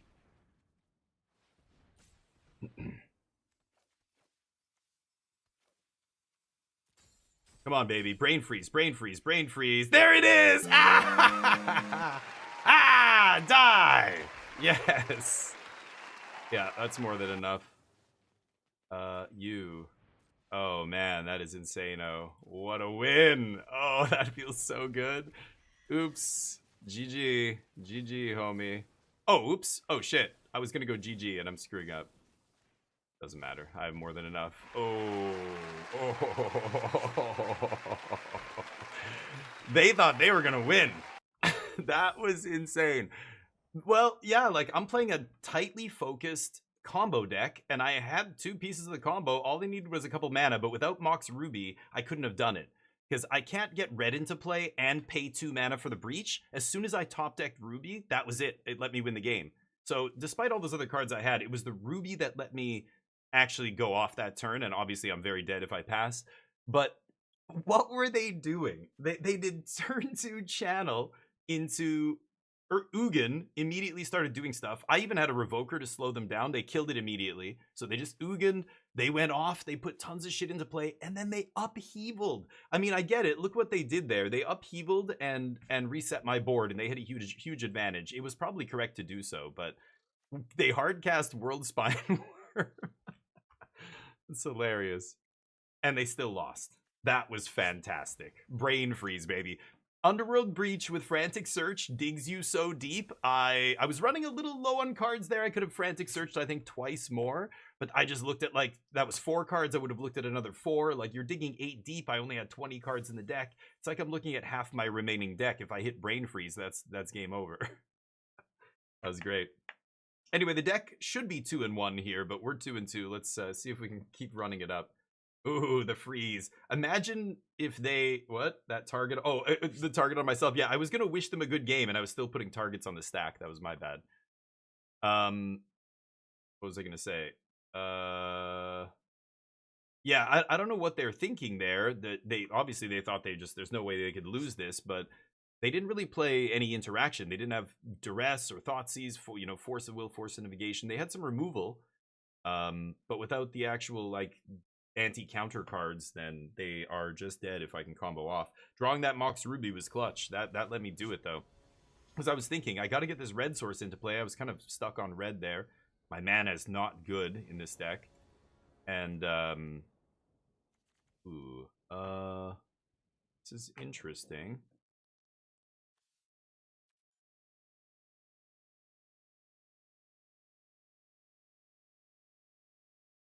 This is very interesting. With Upheaval, I want to craft a fast mana hand. So what I can actually do here is just go turn 1 Enlightened Tutor, get Mox, put Mox on top, untap, draw Mox, play Mox land, Expedition Crack, get Tolarian Academy, play Bauble, and then, yeah, I'm getting close to a big Upheaval there. I think that's what I'm going to do. All right. Pass. Yeah, because I'm on the play here. I'm going to set up for I'm going to try and get my fast mana going, so I don't have much of it, right? I just have the Mox. So I can get Tolarian Academy online. Ooh, they have a diamond. I think I'm going to do this now before they play... before they have 2 mana in play to cast a 2 mana counter. Okay. I probably should wait till the end of their turn, but I don't know. Let's see. It's more likely they have a 2 mana counter than... Oh, I guess I can't play an untapped land, can I? Oh, whoops, I just realized that. I only have 2 tap lands. For some reason I thought, yeah, I hate Elegant Parlor. I always think it's not what it is. Well, I don't need to Surveil here, but that is annoying. That kind of ruined my whole plan here. I guess I'll play Bauble. Pass. So next turn I Surveil, and then I guess I map first, then I Surveil. Or, no. Play Tolarian Academy, put Lutri in my hand? I don't want to put Lutri in my hand if I'm going to Upheaval here, right? 2, 3, 4, 5. Yeah, I'm getting very close to an Upheaval. They do have a Mox Diamond, I guess. This guy loots or something? He connives, right. So he loots, he gets bigger, and then flips into 3/3. Each non-land card in your graveyard has Mayhem. You have to discard it that turn, though. So it doesn't... Anything existing already in the graveyard doesn't get flashed back, but any future spell he plays, they play, he copies, right? Or he... What does he do? He mayhems. He casts. Fleam, yeah, it's Fleam. There he is. I heard the new Fleam is are those two Muppets. Skis and Scrag or whatever they're I don't know what their names are. They partnered with the Jim Henson Company, and apparently the Muppets are a huge hit. Which that of course they're Muppets. They're awesome. Oh. Wow. Oh, that's huge.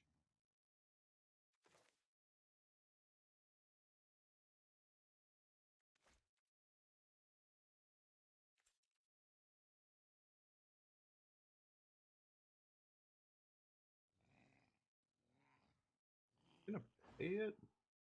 I don't know if I'm gonna actually play the Academy this turn. It's kind of funny. But if I surveil something good to the top, and I just shuffle it away, it seems so dumb. Oh, this is so weird. I'm gonna still do it like this. Really weird.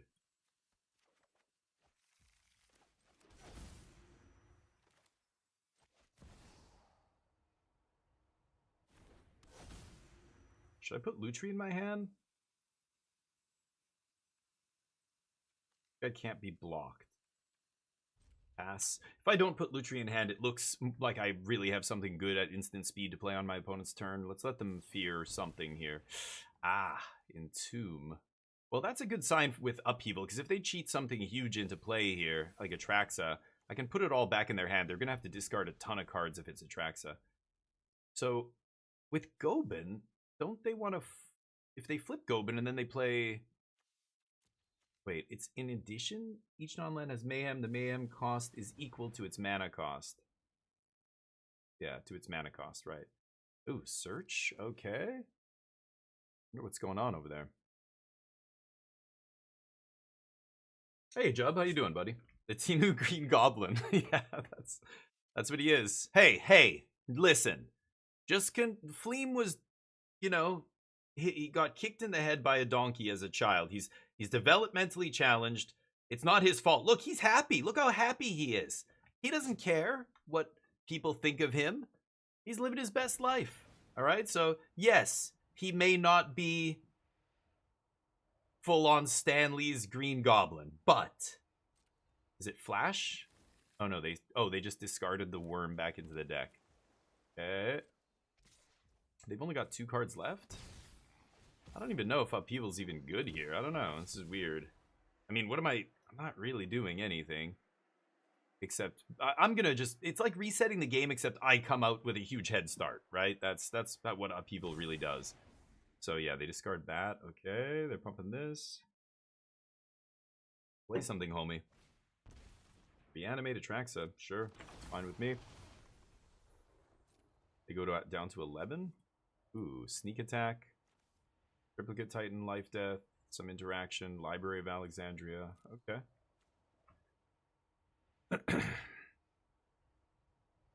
Library's going to be good if they take it here, but they might not take it at this point. They're going to put, what, 4 cards in their hand? Instant, creature, enchantment, artifact, land. 5 cards. They have 1, so that's 6. They could take Library. I don't think I would take Library if I were them, which is good, because when I Upheaval, Library would be good, but yeah, they just take Mountain. Yeah, so Upheaval's really gonna hurt them badly here. Oh, right, they had Artifact and Creature. Right, so 6. But they don't have a counter spell, and that's what matters. So, 1, 2, 3, so I have 5, 6 mana here. I could LED crack with the Upheaval on the stack and just discard my 2 lands. Like, I don't give a shit about these 2 lands, right? I guess, yeah, because I have white in play. So with Upheaval on the stack... no, but I don't need the mana, and I'm just gonna... it's gonna make Academy better, right? So let's go...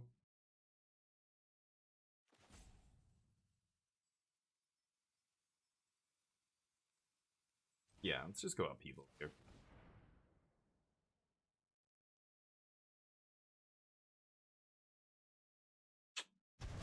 Boing. Okay, let's play land.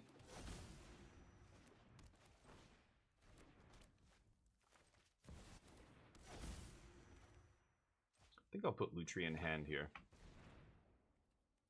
And pass.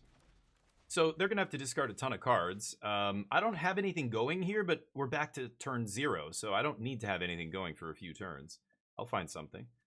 I can crack this Bauble potentially, but I think I'm going to actually cycle Xander's Lounge. I have red. I don't have black here, so if I draw a Wishclaw Talisman, I'm going to be sad.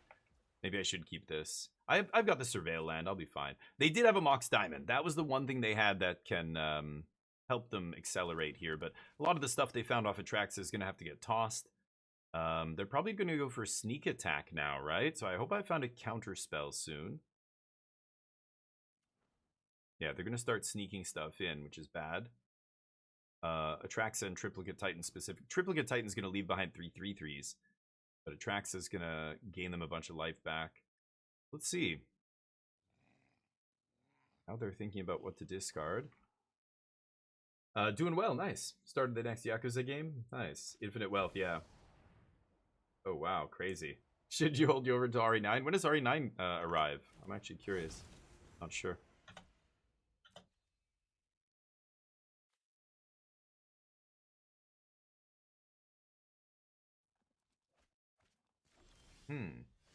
Fairy not bad. Okay. Yep, I'll take that too. Pass. I need a counter more than anything here, but I get to Flash Fairy and draw Extruder. Because they're going to trigger Connive here, right?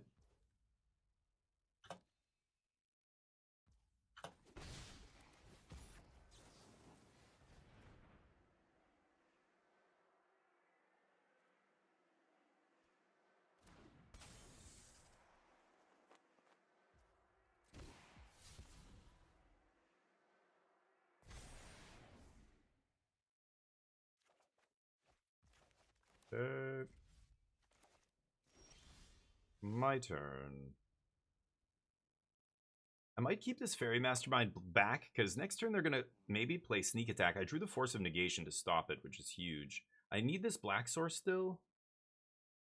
So, Tolarian Academy makes 4. Oh, man. Okay, so let's kill Goben first. I can pitch Lutri to Force to cast it, but I think I'd rather just use Academy. I'm gonna Force of Negation that Sneak Attack, and that's gonna shut down their whole game here. They've got Life Death. They need to find black. Mana Drain. Whoa. I think that's fine. I've got to force the Sneak Attack here. So I'm just gonna play tapped land. And I guess I'll hit them. Pass. Okay.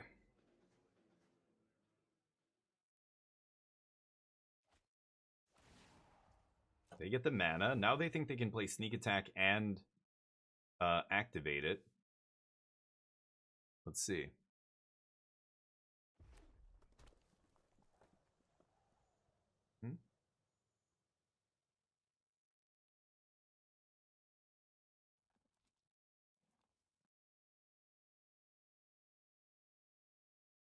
Well, they're debating. Yeah, they gotta go for it here. I don't need to exile cards. If they have another counter.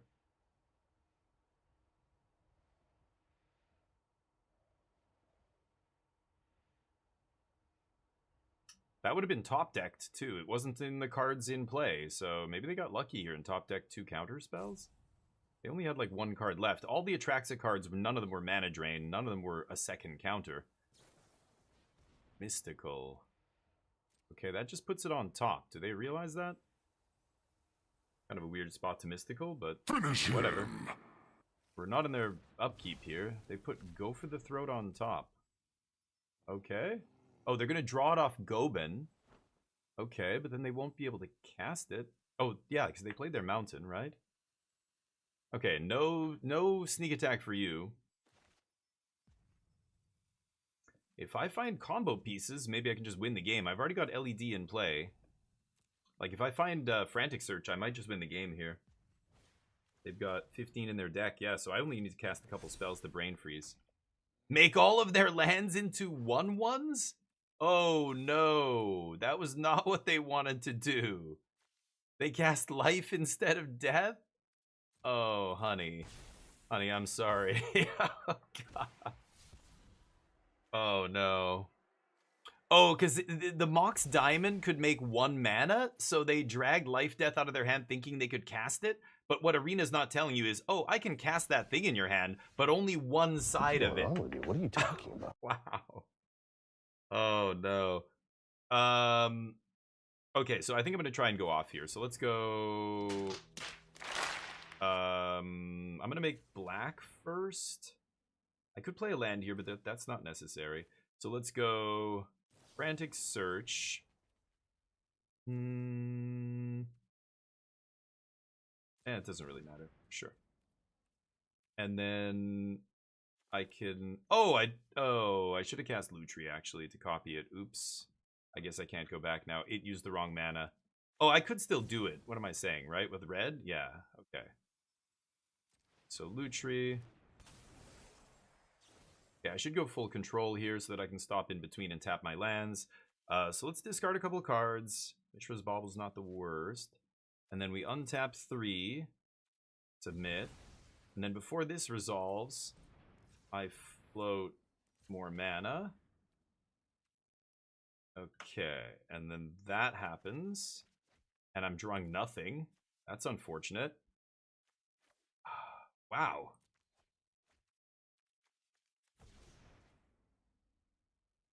Okay.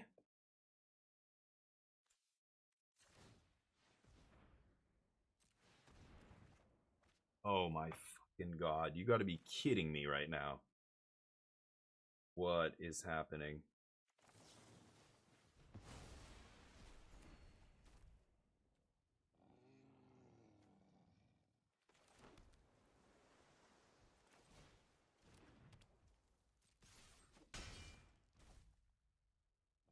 If I crack these baubles to draw cards... I mean, I have to. I have to crack these baubles to draw cards. It's fucking crazy. They say good game. Good game. They kept the library or they redrew it? Okay, let's pass. It's a Healy. Okay. Oh man, I drew a bunch of lands there off the Frantic Search. Plowshares I didn't need, yeah. Not amazing. And a Mishra's Bauble was the only other spell. Okay. Not over, obviously. They are saying good game, and then we continue to play, so I don't know what that means. I said good game back. If it's not the end of the game, if you're not planning on scooping, why are you saying? I think I'm going to sack this to draw. I don't need the mana off of... I don't need the mana off of the Academy here. They have a land on top. Great. Okay, let's activate. I could have done this before I sacked my artifact, of course. Who cares? I'm not using the mana. There's Talisman. Okay, so then I get Breach, then I win, right? Oh, and Urza. And one more. Skull Clamp. And there's Brain Freeze. I'll take it. So let's Talisman up the Underworld Breach. I wonder if they have a counter spell here.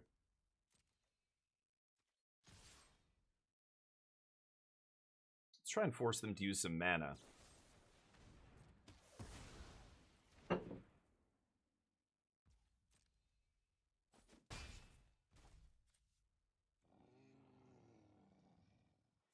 I think I'm going to tap Academy here. Or I lose control of this artifact and it makes less mana. With the Breach.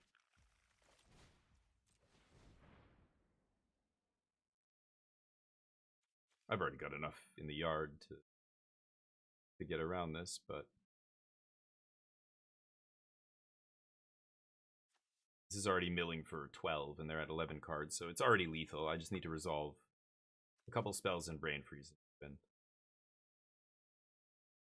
So even if they have a counter here, even if they don't, like, they have to counter this, even if they don't, They do have a counter too. Sure.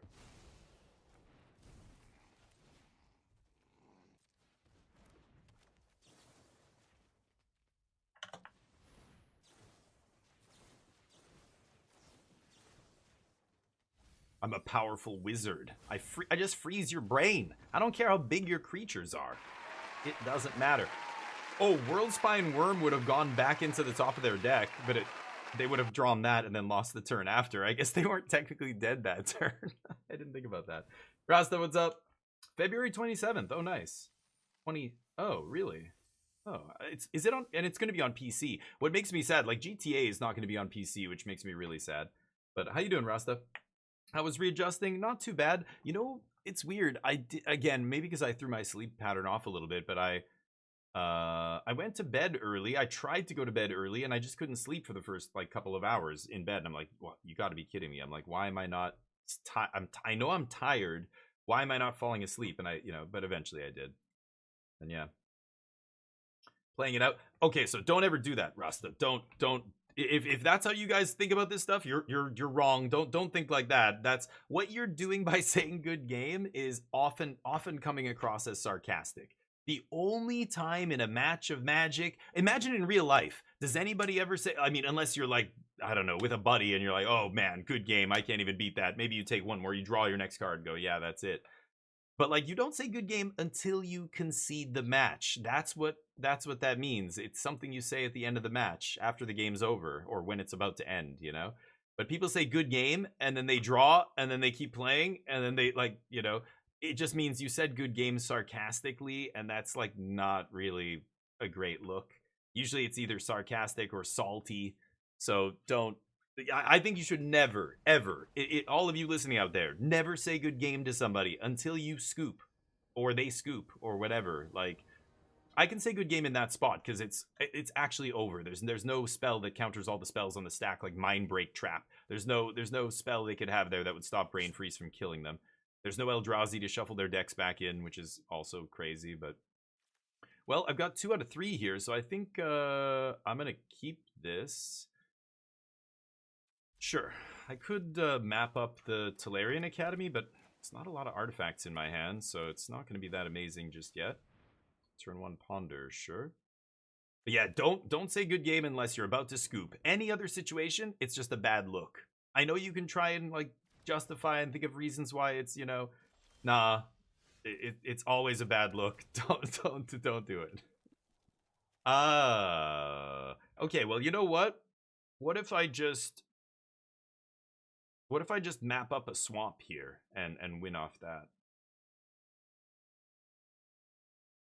Yeah, let's do that. Go. I'm just gonna talisman up. Sorry, not talisman. Map up a swamp, cast talisman, and then go off.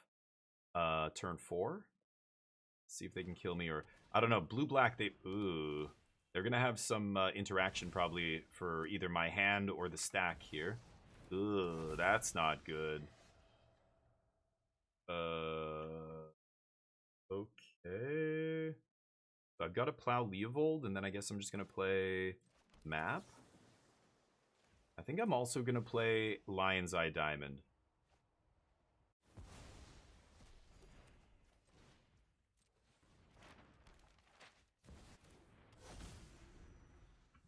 Okay, because black means they can duress, Thoughtseize, etc. me, Mind Twist, whereas oh, fuck off, you motherfucker. Whatever, dude, sure. Oh, that's so fucking annoying. You gotta be kidding me. Oh, I think I win that turn too. Oh no, I don't have Breach yet. What am I saying? I was gonna Wish Claw, right?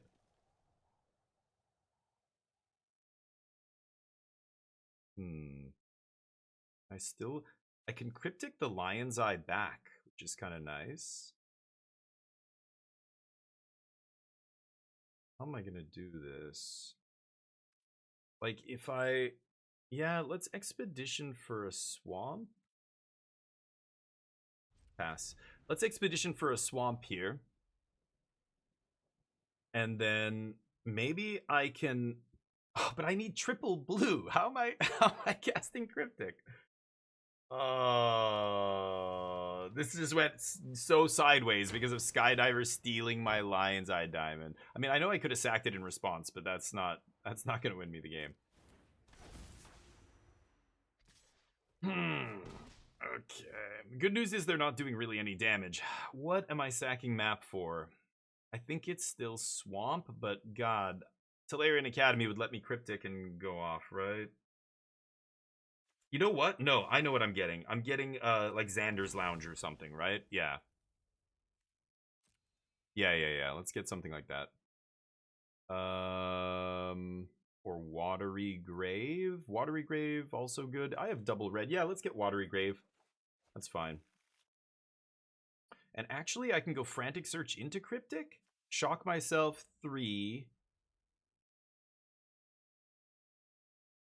And then, yeah, I can just float the blue. Yeah. Okay. So I can actually go off this turn. Or not go off, but I can get my LED back. Go. They get to Bob. This is tricky. But unless they have a counter spell or something, or I don't know, maybe a Thoughtseize or whatever. Mox Emerald, sure. They're playing green. Little Sultai action. Oh yeah, right. I saw Leovold. Okay, I take the hits. Okay, so let's go blue, blue, red, red. Let's go Frantic Search and use double red to cast it. Oh, well, that's rude. Okay. That's still okay, though. Yeah, they're playing some Draw 7 deck. I figured as much after they had Leovold there. Ooh. Okay, so I need the Cryptic here. Upheaval's not going to be great. I'm going to discard Upheaval. And I think I discard the land? I could discard Brain Freeze. Because I know I'm going to go get... I'm going to go untap. Yeah, maybe I need the mana. I play land. I play Mox. I have 6. Talisman down to 4. Activate down to 3. Underworld. Yeah, I think I'm going to discard Brain Freeze here. 1, 2, 3. And now I have triple blue for Cryptic. Yeah, they trigger this. Don't care about that.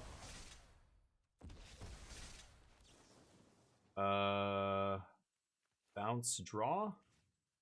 Bounce LED. Nice. Now, even if LED goes to the graveyard, which, sure, they're going to sack it, send it to the graveyard here. They have to discard their last card to do it. Yeah. I can cast it out of the graveyard, which is nice. So we go this, Ruby, Talisman, activate. Let's pay 1 red. Breach. Breach. Woo! I win. LED. 1, 2. Actually, yeah, it's got to be LED, right? Yeah. 1, 2, 3. Activate. That puts the Skull Clamp in the yard. Make blue. I can Frantic Search 1, 2, 3, and then put 2 in the yard, and then Brain Freeze, right? Yeah. I just want to make sure I don't fuck this up like last time. 3, untap 3. I mean, what's the storm count? 4? They have 26. Yeah, so let's go 3. Exile, I guess, everything except Brain Freeze, right?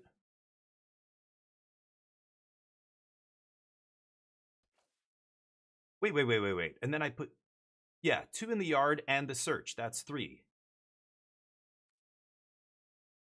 2 in the yard plus search. I cast Brain Freeze, exile the rest. Yeah. Okay. God, I'm just, I don't want to screw this up. I already did it once. Force goes in the yard. Untap 3.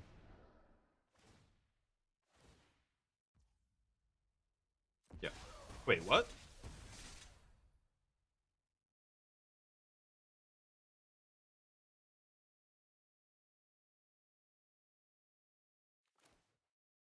Wait, what?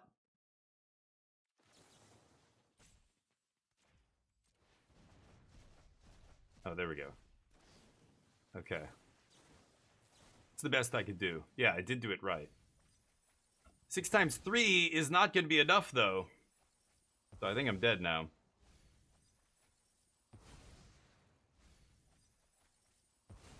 Yeah.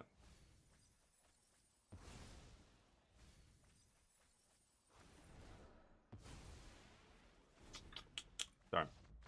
Okay, well, we lose. 3-3. Let me catch up. Yeah, I couldn't do it. There's no way I can keep playing more spells there. I needed more action in the yard. I needed a thicker graveyard before I was able to go off there. I could... Yeah, frantic search. Like, I can't frantic search again or I'll exile the brain freeze, so I just didn't have enough gas to go off there. Close. Very close. Oh, brain freeze myself with Ornithopterus. Yes, I should have started with that. I'm an idiot. That's what I forgot. Yeah, I should have done the first one on me. You're right. I was supposed to brain freeze myself first. Oops. Well, I punted 2 of those games. Of our 3 losses, 2 of them I should have won. One of them I basically just, I was running out of time and I was panicking. And I misclicked. I exiled my brain freeze by accident. I exiled my last 3 thinking I had 4 in the yard. But that was bad, of course. I did brain freeze myself earlier in this draft, and then in that moment, I just forgot to just put a couple copies on myself. Oops. Derp. Anyway, 1 o'clock. We could switch it up here. Could try something else. I could play some standard, but got some random cube packs I'm sitting on. I don't know if I want to open them until the next version of the cube comes out, because they're supposed to release more, whatever, like, old school cards in those packs, but they haven't yet, they said. So I'm just sitting on these, basically. Whoops. No, it's okay. It's not your guys' fault. I fucked that up. That's on me. Cube draft mono blue? You think it's usually possible, Tor. But, have you ever cube drafted? You would know. It's basically impossible. You're talking about the most powerful color, or the most popular overdrafted color in the cube. Just believe. Why are all of these 3 things the same thing? Is this algorithm thing bugged or what? I could play some standard.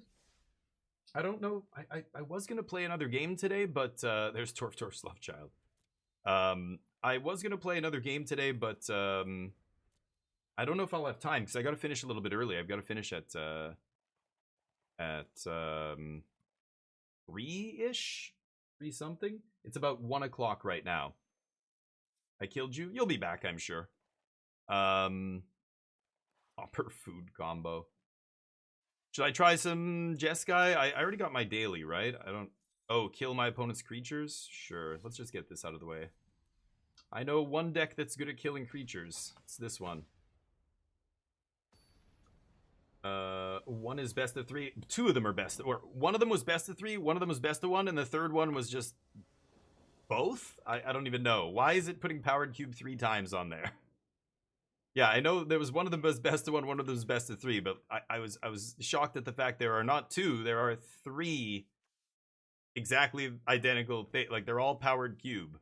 What's the third one? Oh, it's just the other 2. What? Why do we have, then why? Why not just 1? And I click it, and then it shows me traditional or best of 1. It's like, I don't know. Don't ask. Shh.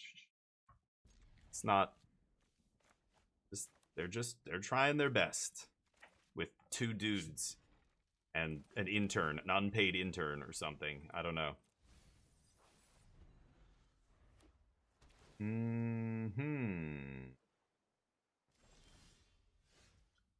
Okay. Bluff the No More Lies here. 2 dudes and a hamster and a wheel. That's what powers this game. It was both. Yeah, so why, like, it's just stupid. It's brain dead from an anything perspective. From almost any perspective you can think of. It doesn't make any sense. Why all 3? Like, that's your spot that you're advertising your different game modes and stuff. You would think you want to have, you know, as wide a variety as possible. Imagine if you opened Steam and the Steam, like, carousel, the rotator was like 3 of them were the same game in a row. One of them was like, pick a game, Hades 2. The next one was Hades 2 Ultimate Edition. And then the third one was buy the bundle and get Hades Edition Ultimate and the regular one. You're just like, what the fuck? Why did I just get 3 of those in a row? That's crazy. Jeskai Control. Mistrise is going to demolish them. Give me something to kill, dude. I'm trying to kill shit here. Come on. Play a... whatever that bad dragon is called. Okay. Making land drops. Ooh. What do they have that kills this? They have O-Ring, right? They have like the Aang's nonsense. But then I just get it back when I kill that. I'm gonna keep this. I don't know. They, like, Get Lost and all their other interaction doesn't touch an artifact. I don't think they'll be able to kill Cursed Recording. I think the best they can do is O-Ring it, right? And O-Rings get blowed up. Kill creatures daily, yeah. Use into Jeskai Control, I know, right? Your ghost is haunting me. You have to be dead to be a ghost, Torf. You're not dead yet, okay? Because ghosts don't type in chat. Everybody knows that. Bad Dragon. Shiko, that's it. When you said Bad Dragon, it reminded me. Shiko's. I mean, I'm exaggerating. Shiko's a powerful card, sure. But not good enough for standard. I wouldn't be playing Shiko in my Jeskai Control deck. It's a liability. Nice. Well,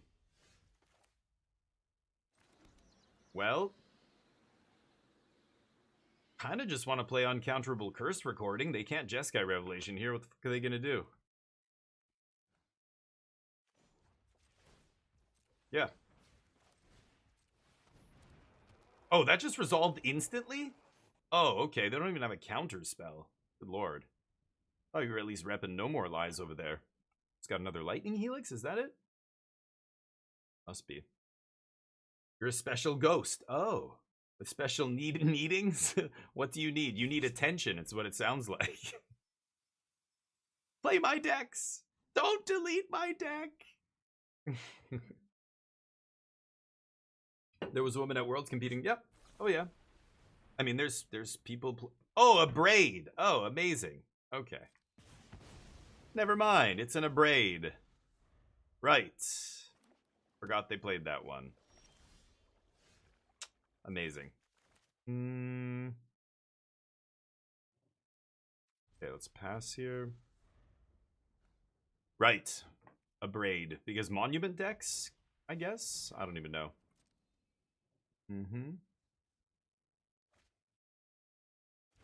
Yeah, I'm going to consult here. The only thing that matters is Field of Ruin, or whatever it's called, Demolition Field. If they have that, then I'm in trouble. Otherwise, I expect to win off this Mistrise Village. Doesn't matter if they can kill my first recording here.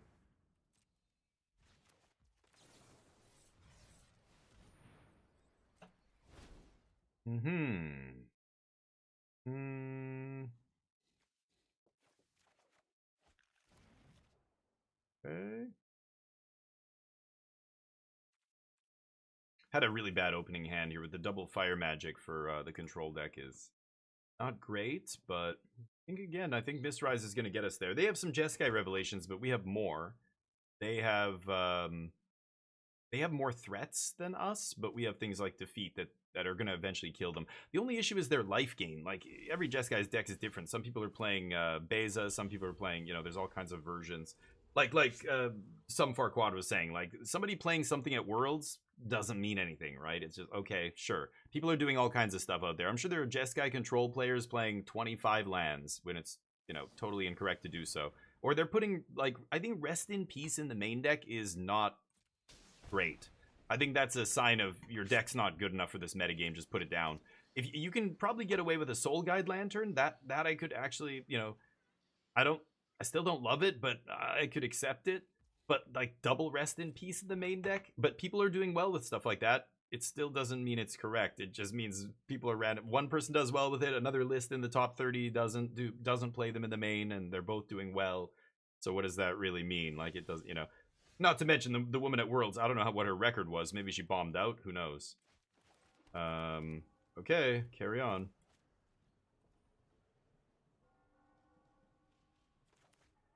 A lot of factors, but anyway.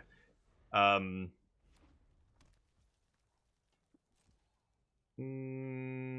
wish I had some card draw to play here. Sure. Both just sitting here, making our land drops. They haven't missed one yet. I think I missed one or two. They have a Mist Rise, sure. We both battle with our Mist Rises. Whoever finds Revelation first is going to start pulling ahead. Looks like it's them. Are they counting? Yeah, I have 7. I could bounce your Revelation here. You going to be the first one to blink? Yeah. Fuck. I could bounce it, but nope. Of course. I mean, I kind of want to... Oh, whatever. I kind of want to use this blue mana, but... Go nuts.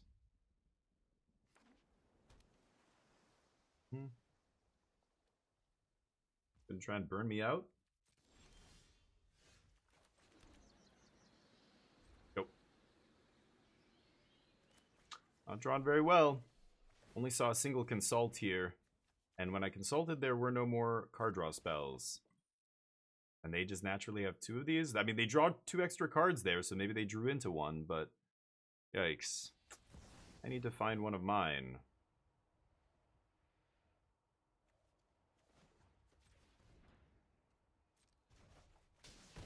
Yeah.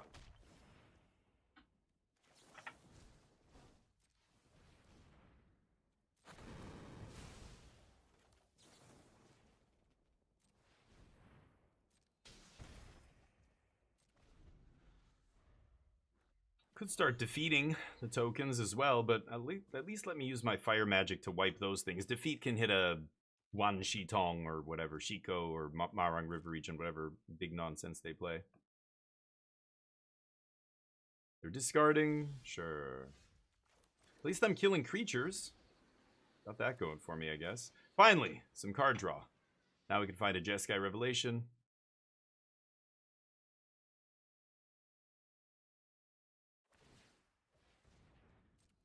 Really? They only have 3 in their deck. They found all 3 in the top half? Holy fuck, are you ever lucky? Okay, let's do this. They only have 2 mana up, actually. I don't even need to do this. I don't know why I'm doing that. Whatever. Go to 7? Sure. No Revelation. I guess Teachings gets a Revelation. I think I'm gonna die. Yeah, I don't know why I tapped my mana there. I think I'm dead. Because I need to kill these monks right now. And they're gonna counter this, so... They have 2 mana now. Darn. Well, I think we got a little unlucky. My opponent found all 3 Revelations very, very quickly there, and we saw 0 Revelations of our own. Try this again. Negate. Null, I don't care about. High Noon, no. I could just bring in Flanker just to have the threat here, a flash threat. Tempting. Tidebinder not bad either, but what am I don't know, what is their control plan?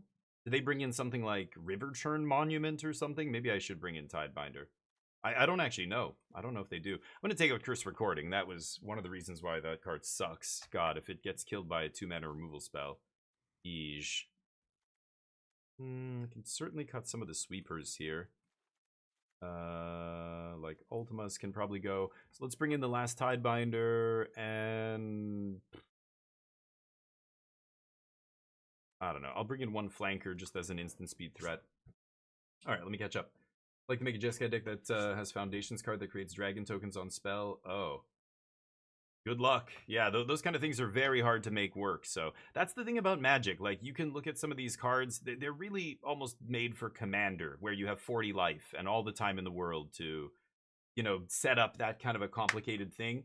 If we're talking about actual competitive standard, like, unfortunately, those kind of things are just, you know, pipe dreams, basically.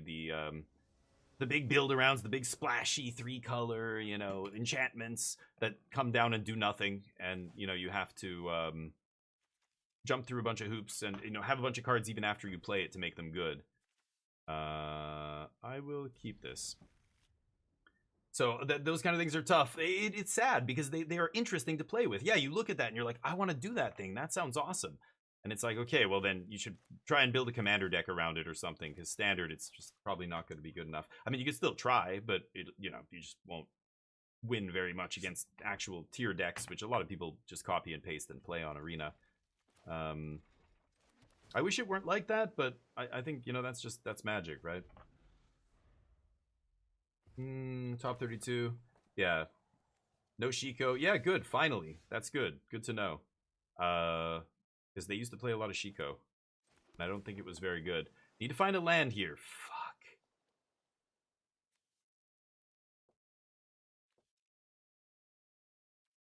Whatever. I'm going to try this. This is dangerous territory now. Probably going to have to consult for a land here. Let's go black tapped and pass. Ugh. I could have played untapped, had 3 steps, but I've got negate up. I don't need 3 steps. I need to consult for a land here. They know it too, so they might counter this. No.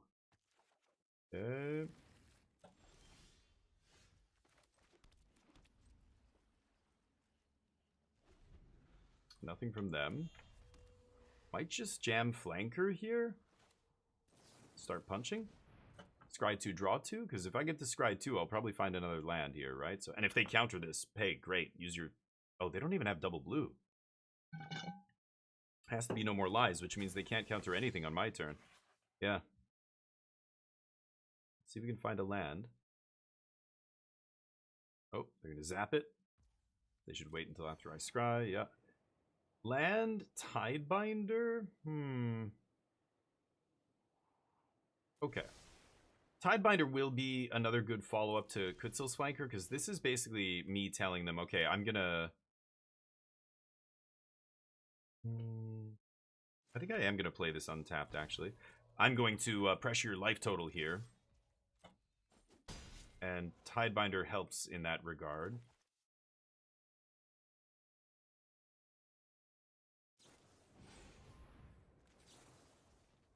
I'm gonna negate this, actually...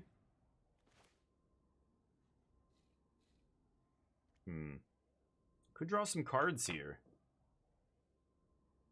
Do I tap out for this? I think I do. Draw some cards? I know the top card is good, though. I think I'm just gonna do this and save 3 steps for their turn.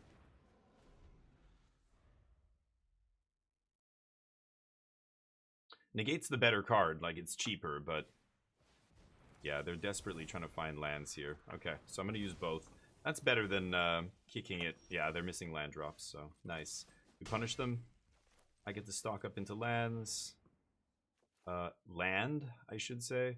I guess I'll take Teachings. I'm going to leave the Tidebinder up here. Ooh, they top decked a land, but not a blue land.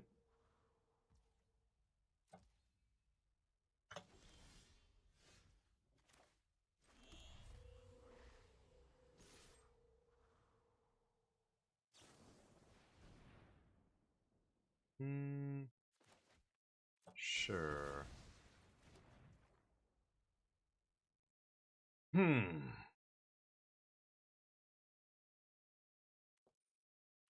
Okay. Still think I'm going to just Mystical on their end step here.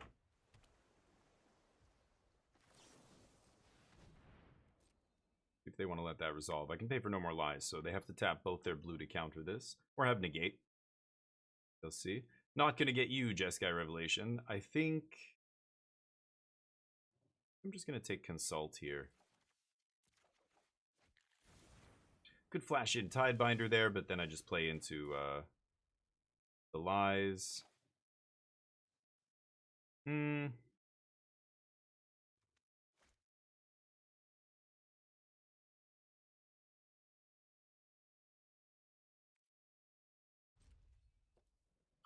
I have no land drop here, which is awkward. Part of me wants to cast this on my turn, but I really should wait till my opponent taps mana here. If they 3-steps it, that's bad. Anyway, You guys are chatting away here. Hold on. Okay, let's 3 steps in response. They don't have No More Lies up. Find my own No More Lies. And I do need a land drop here, actually. Okay.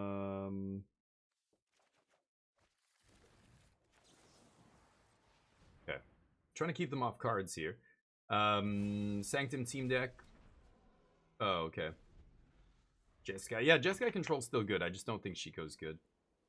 I did see some lists with Shiko in it as well from the from Worlds. I have a land in hand, but yeah, right.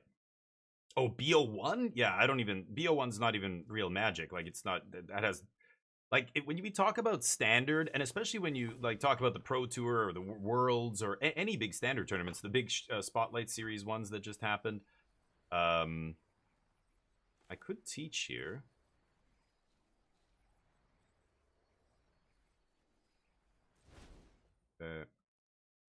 We always have to talk about best of 3 only. Like you can never best of 1 doesn't exist outside of a little group of players on Arena. I mean, maybe it's a big group, maybe, but that's just they're only on one platform, and the rules are different in best of 1. Like the game rules are different, so it's like 2 different games. It's not actually the same Magic that we're talking about with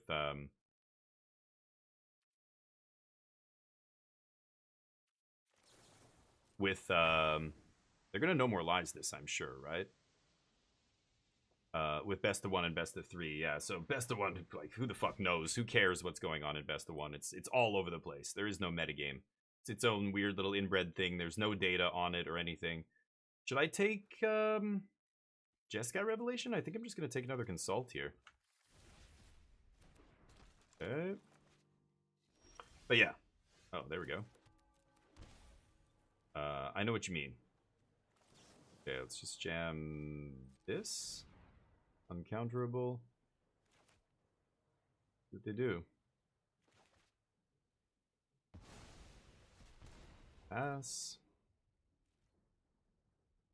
Could flash in a Tidebinder.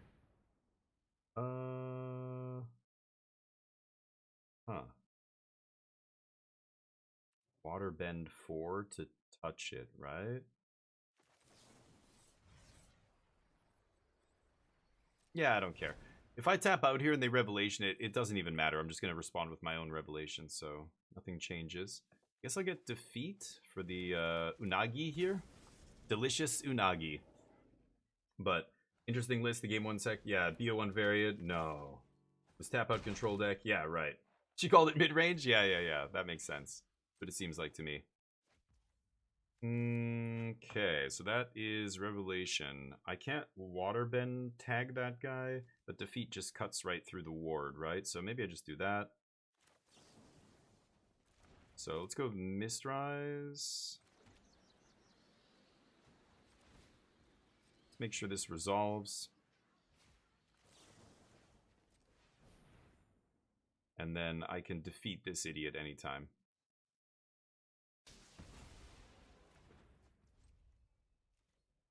Pass.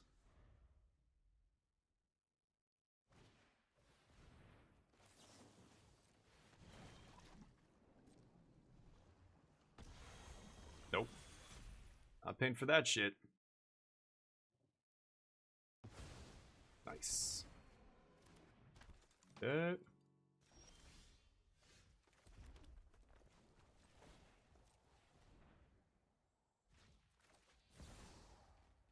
Let's bounce, what, a tap land? Maybe a shock land? Bounce a tap land. Actually, why don't I just bounce that idiot, right? And then 4 to them? Yeah.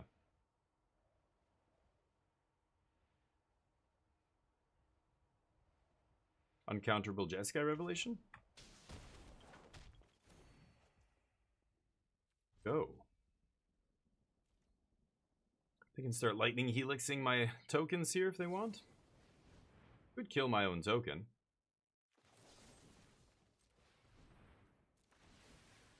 Sure. Go for it. Get me some maps for next turn. kill them with. It's very ambitious. Might just end up using enchantment only. Yeah, like, you know, Arcane Bombardment, Rooftop Storm. Like those kind of cards have been. They're in every other set in Magic, right? There's a million of them in Standard right now. Just pick your flavor of whatever, you know, magical Christmas land kind of combo deck you want to try and put together, and you can. But it's just like I try and like help people with understanding that, because I think a lot of people get into Magic thinking that the sky's the limit. Like they can build whatever they want out of all these cool looking cards that are mythic and they're rare and they're some of them are expensive, so you think they must be good. And then eventually those players will hit the wall of reality, which suddenly they realize, oh, none of this is actually good in a competitive game. Once you say, okay, let's take this group of cards from this card pool and make the best decks that we can, you quickly realize, oh, Magic is so much more powerful than I realized. Oh, just a bunch of cheap red creatures beats me every game with my big fancy combo deck. Like, fuck, yeah, that's Magic. That's the way it is. Yeah, okay. It's funny. Okay, so let's consult here. They're at 11? Should I just take double revelation here? I guess so. Pass. 5, 8. I can't quite activate the Mistrise and do it again, but let's see. Should I flash in Void or a Tidebinder here? I think I will.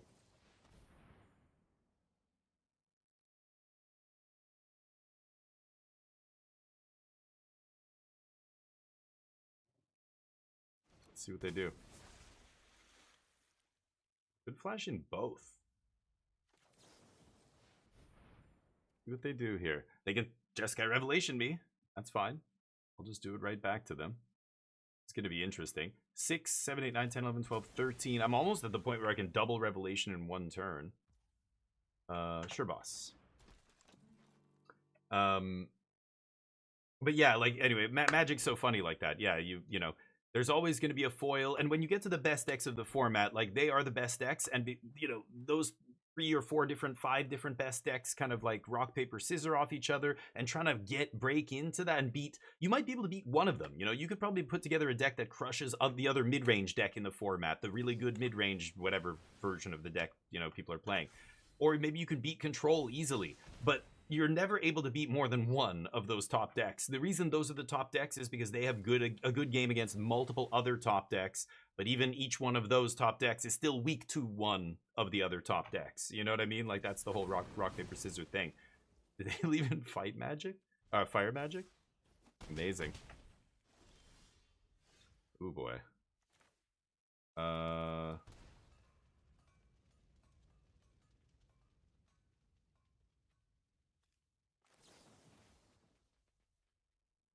1, 2, 3, 4, 5. Yeah. Yeah.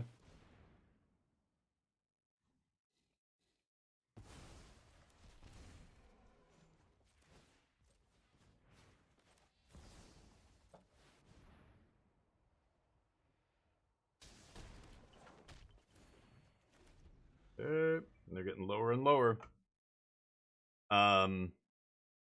Yeah, so, you know, Magic it's tough.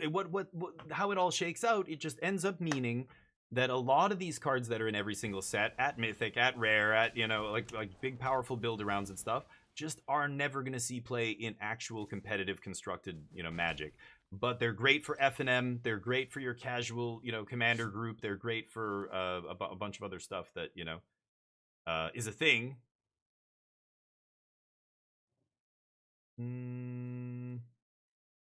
Final Showdown's kind of sweet. Pass. But yeah, like, you know, we're talking worlds. We're talking like I prefer to stay focused on competitive. 3, 4, 5, 6. Okay.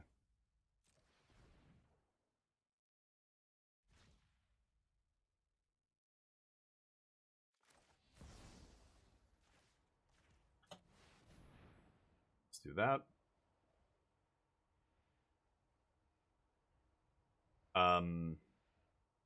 I like focusing on the competitive aspect because, of course, the pool.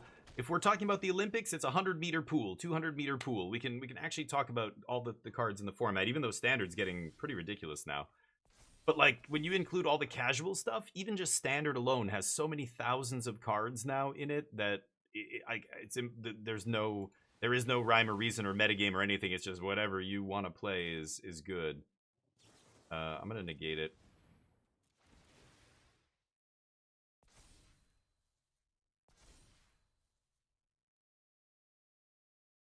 No more lives.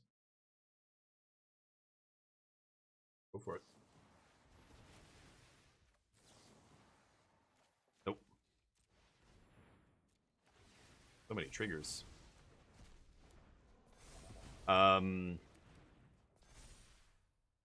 But yeah, that's the beauty of Magic is really, you know, you can have all these different you can have all these different strategies and archetypes, and you know, it's cool that yeah, they exist, but when we get to the actual knife's edge of the most competitive stuff out there, it's yeah, not enough. Let's see here. I could map up, I guess.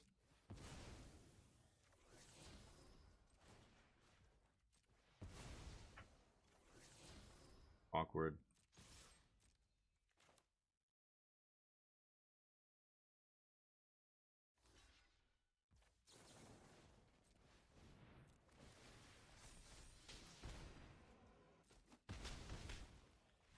Okay.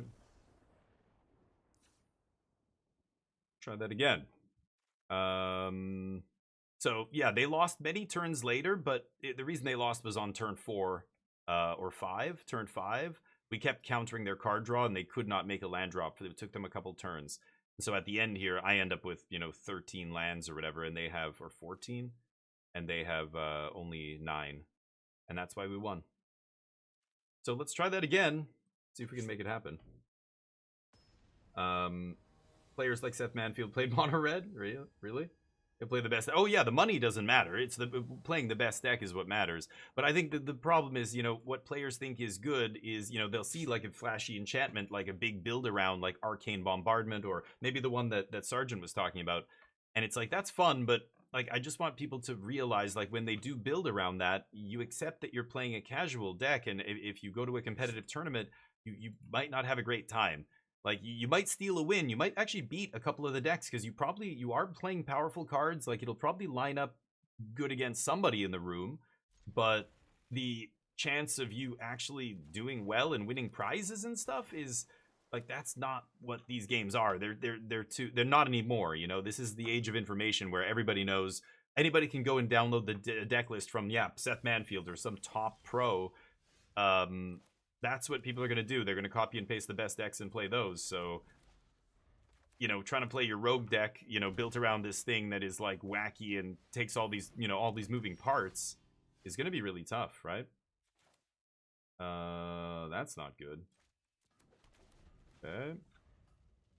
Sure. I have 4 Lightning Helix, 4 Get Lost. Lots of answers to this. Need to find one, though. I needed to have one right there, but that's why this is I don't like the Voice of Victory plan for control, personally. Like, if I'm playing a combo deck, I want a Voice of Victory, but not a control deck.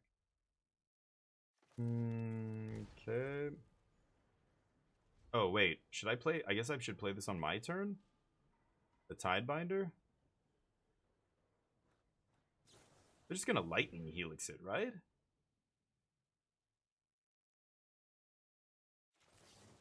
Fuck it. I'm gonna do this. Sure. They didn't want to play that. They wanted to sandbag that, so I know that's their last card in hand. That's a land.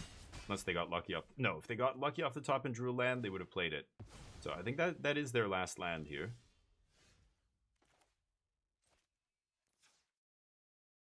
Okay.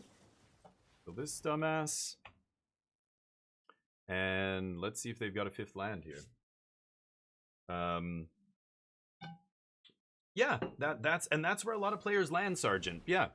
And that's fine. Yeah, there's nothing wrong with that. But sometimes, like, you know, people will tell me about their deck idea or tell me about a deck, and they're very excited about it. Like, they think it's going to be really great and powerful and everything. And I'm like, ugh. But, like, you're going to have a tough time against Dimir midrange and the mono green landfall deck. Like, or I look at their sideboard and it's like they don't have enough graveyard hate or whatever. And I'm like, you're going to be playing against a bunch of this deck or this deck that are, you know, you need to have this specific answer or that.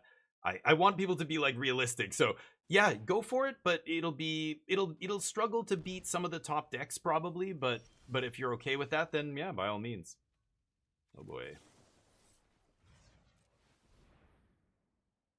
They want to fight over this.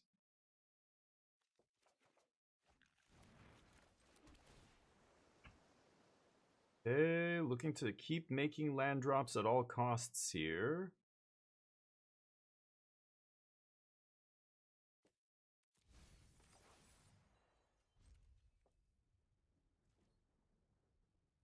Hey. That's great. Yeah, that's fine. They're doing that instead of, yeah, they don't have a land. Great, let's do this. See if they want to fight. No.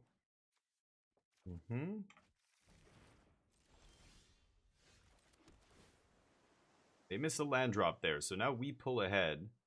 Don't need that, I think. Go. Next turn, I'm going to stock up with mana to play to pay for No More Lies.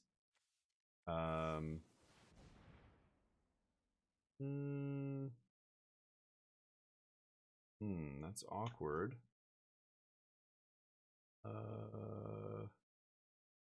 Okay. I think I should teach right now. I can't play it uncounterable, and I need to go get a inevitable defeat to kill this guy, so I think I'm going to do this now. If I let them untap, then they're going to counter my mystical teachings, then I'm going to die. So, do this now, take my 5. Oh, they've already used... I was going to say, they've used 2 of these, haven't they? No? Oh, you luck sack. Okay. Well, that was super lucky. They drew 3 Lightning Helix and tried to beat me down with that voice and ended up getting me low enough. Could have left up mana there, but... oops. Did I kill enough creatures against the control deck? Let's see. All I'm here for is my daily. Please. Oh, no. Come on. Am I missing one? One creature. Fucking control decks. I hate people who play control. I'm a control player. It's okay. I can make jokes like that. Anyway. Good to know they've finally woken up and stopped playing Shiko, though. I don't know if I can keep this. Mulligan. That's terrible. You seem kind of psyched. No, I'm bummed. But I wasn't bummed. I was stoked. Did that even show up?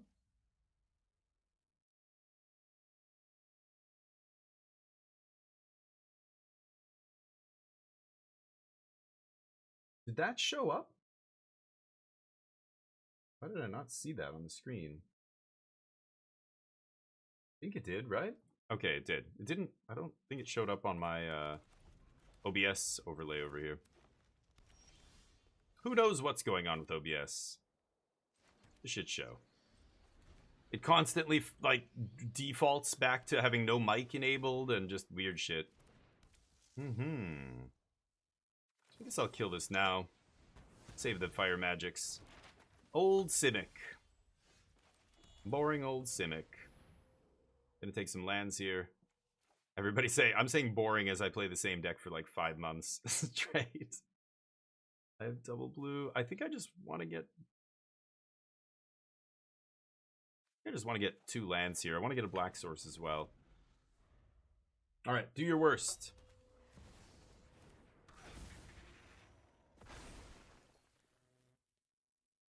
Badger, badger, badger, badger, badger, badger, badger, badger. Yes. Yes. Play Ultima in my deck too. Okay. You know what? I'm gonna keep it. I'm gonna keep it on top. Fire. Really? That's it? Okay. At least they killed my creature. You can scoop. You don't want to play against control. I'm fine with that.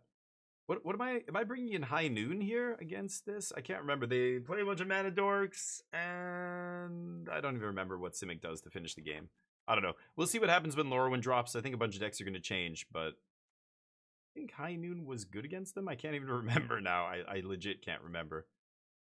How did they win the game? It's just a bunch of green. Oh, it's like Ouroboros nonsense, right? That's it. It's just Ouroboros. That's the win con. The mono green deck plays that other guy, Might Form Harmonizer. That's what he's called.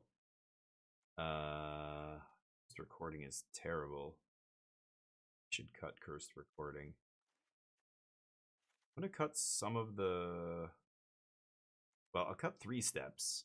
The sweepers are good. Fire magic obviously good. I don't want to cut these 2.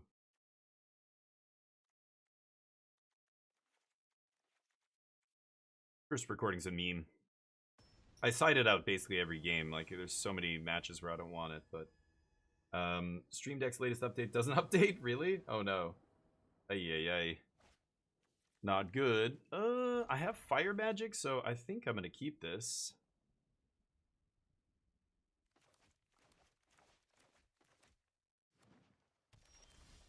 Ooh, Ultima's another banger against them. Yeah, I'll take some cheap interaction. You had me at cheap. Okay. A little obnoxious. They are going to get 1 turn with this, but they can't really do too much through No More Lies, and then I can just untap and fire it all away. If they play just a bunch of mana dorks, I'm not going to counter anything here.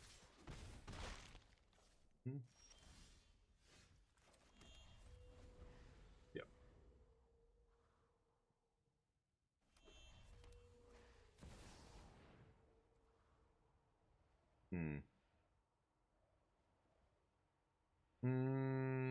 Sure. Let them have a card here. I can't counter it, so I would if I could. Okay, in that case, I'll fire magic here. Okay. Yep.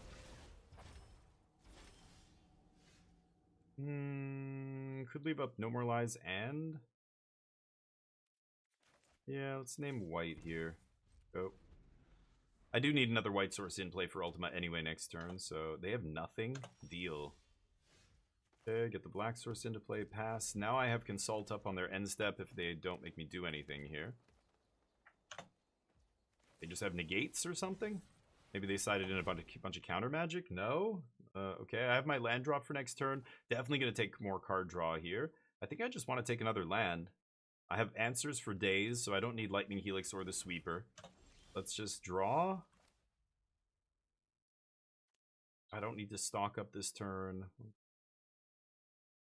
Yeah, they don't play Spell Pierces and that kind of stuff. They play hard counters, right? Like the Spider-Man one or Negate or whatever. So, yeah. I don't think I need extra mana up here is what I'm saying to not cast something. Oh, I guess I will go for No More Lies then. You're not going to play around that. Nice, because No More Lies is getting dead here. Now I could leave up the Jeskai Revelation, but honestly, there's no rush.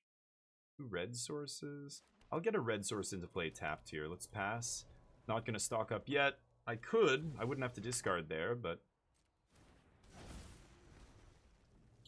Okay, so this is going to be hexproof Snakeskin Veil type card. With, you know. Nope. Oh, I thought they had Royal Treatment or one of those. I was just going to untap in Jeskai Revelation. So now I've got Revelation up. Let's just put Shrine into play. Pass. Again, I could go for the Revelation. I'm just wondering... Sure. Oh, whoa. Sorry. Bounce, kill. Is it just Spell Pierce? Holy shit. Well, those decks don't usually play Spell Pierce. This person apparently does. Good to know. Find an answer for that guy. Oh, we don't have one? Okay, well, Mistrise will do the trick too here.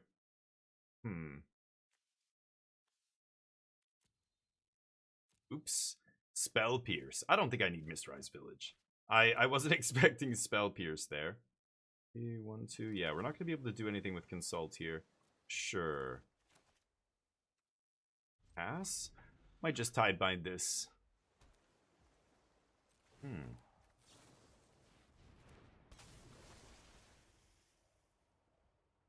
Kill my dude. No blocks.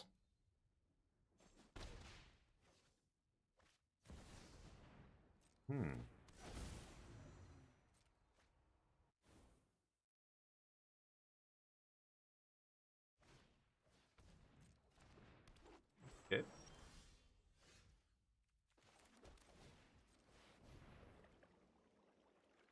Counter for this too? No. Pass.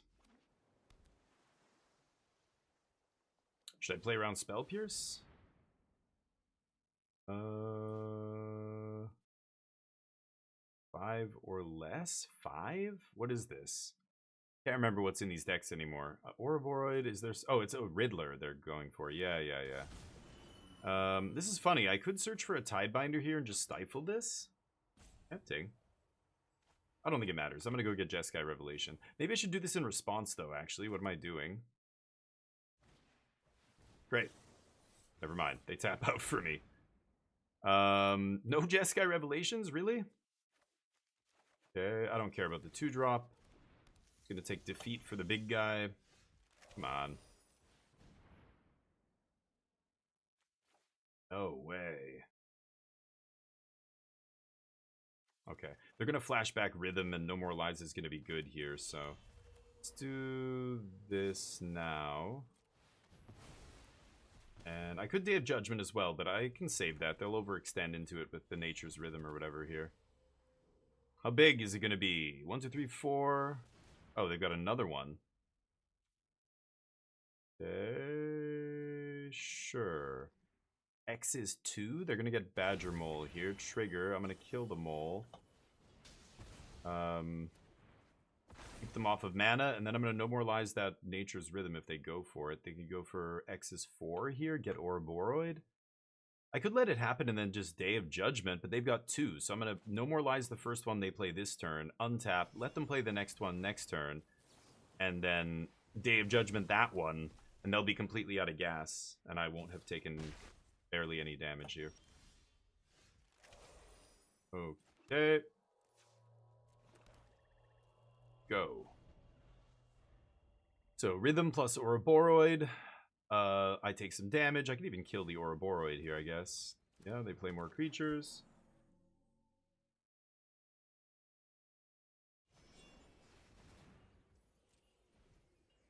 Yep.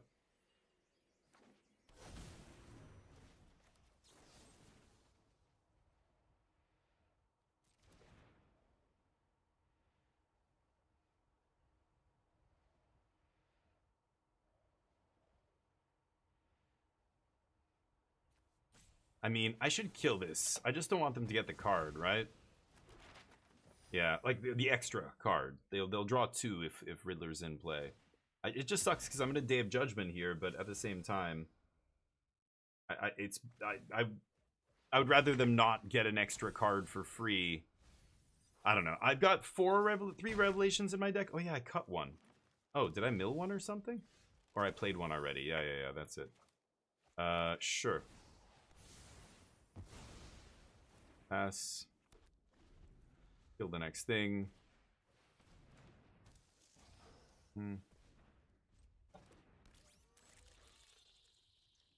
Okay.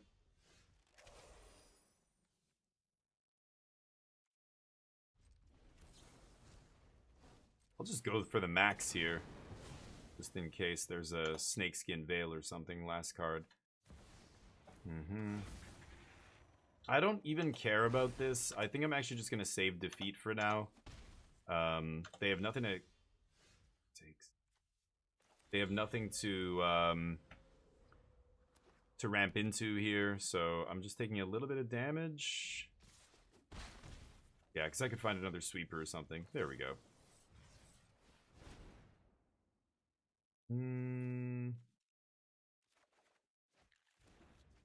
I don't have Mistrise, I guess, but They have one chance to draw something relevant here.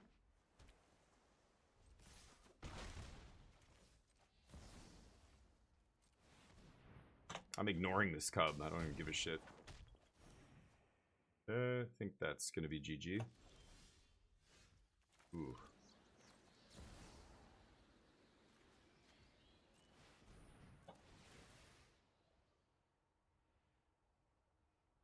Now I target. Oh, okay. They didn't want to see anymore. Green decks. Green decks are not a hard match, I think. Fire Magic is so good against those decks. I just kept killing every single thing they played. They died. Took me too long to find Jeskai Revelation there, but we got our daily, so I only have about an hour though. Anyway, said technology would make life easier. You just did it. Took 2 minutes. What are we talking about? The driver? Yeah. Yeah. I'm sure you can find it and install it manually. It's just, you know, it's annoying, but it is kind of the convenience we get used to, is everything updating automatically, right? Should I play some more standard? I'll play another match here, but I did want to play other stuff today. I was hoping to play a different game, but we'll see. I guess we'll just have to save the new games for tomorrow. I do have to go do something this afternoon, unfortunately. That's why I'm kind of cutting it off early here, unfortunately. Oh god, Christopher Court are awkward. We're so awkward. Okay. Whew.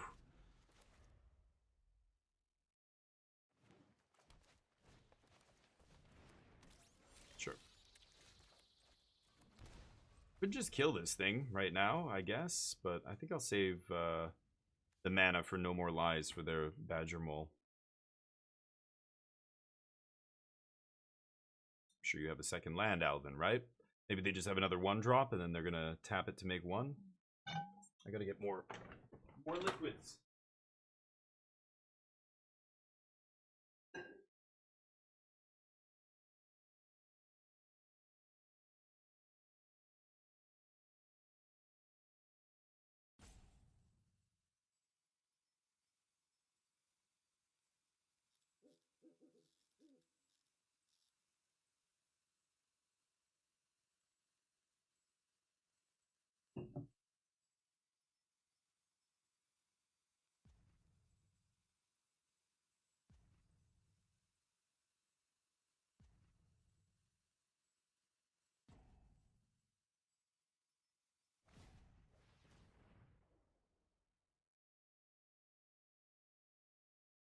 What is Bona doing?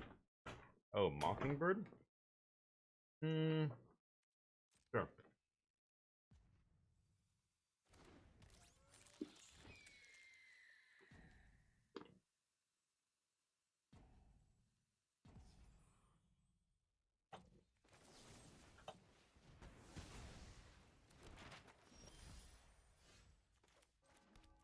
Uh-oh.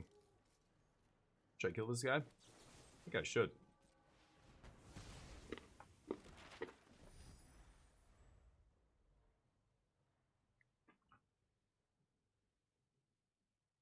Now that I know their mana screwed. Oh!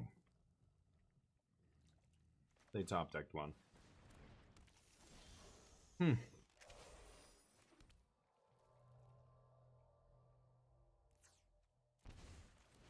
Alright. I'm gonna do this. Oh, I guess Ultima blows it up, right?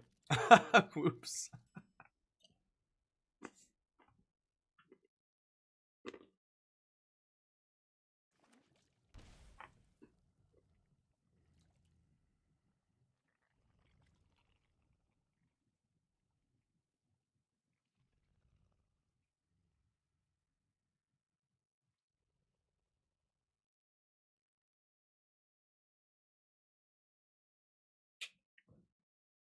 Let's see.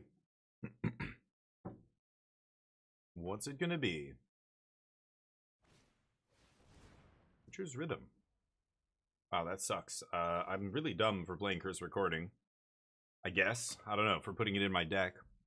because now Ultima just a straight non-bow. But I do have to Ultima now, so that was dumb. I guess I should have just played nothing last turn and left up No More Lies.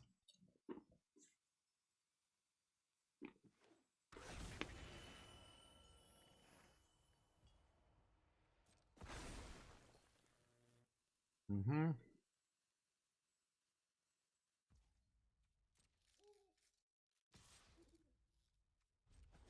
Would have been insane if they Mockingbird copy Badger Mole, get another land, right?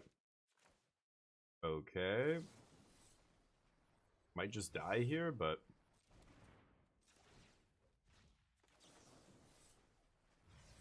I'm gonna Ultima next turn, so I might as well get some value off this fucking thing.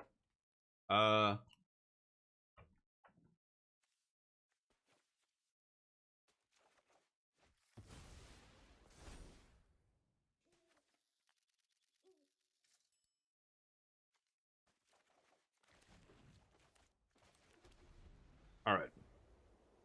Oh, I forgot I hadn't played a land this turn. Yeah, I should have taken a second land, actually.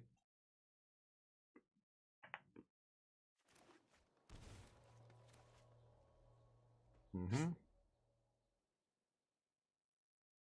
We get Ouroboros. Maybe I die. They could get Craterhoof and have a crazy turn.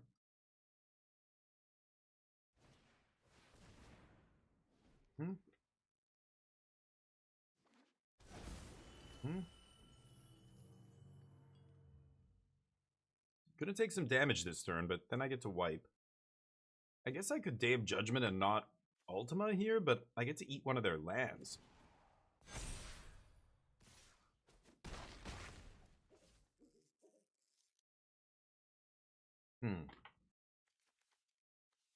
I should have taken a land instead of, like, Get Lost or something. Oh, that was huge. Well, I think I am just gonna Day of Judgment, leave up No More Lies here. I'm at 2. I'm getting to the point where I can Revelation very soon, so this isn't a big deal. Plus, I guess I can copy No More Lies or Get Lost here.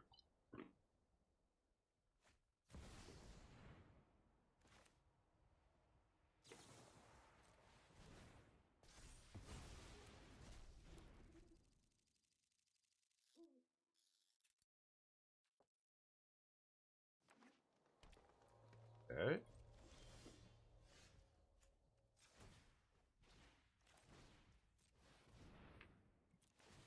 Tap 2 blue for some reason. I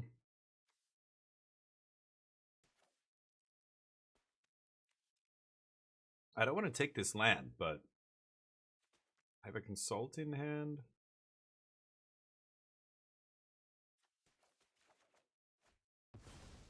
Haven't made a land drop yet.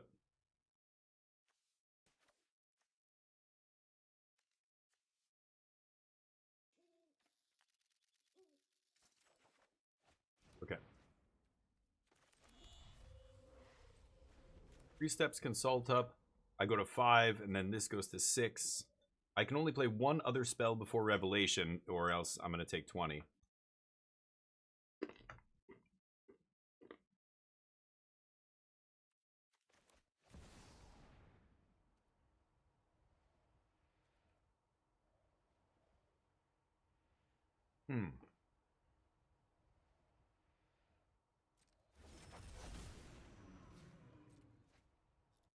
I think I'm okay with that. Hey, Neil. How you doing, buddy? How's your week? Happy Friday. Did you see any Lorwyn yesterday? I know you were you in my channel at some point? I think you were. Did you watch any streamers? Early access event? What did you think of the new set?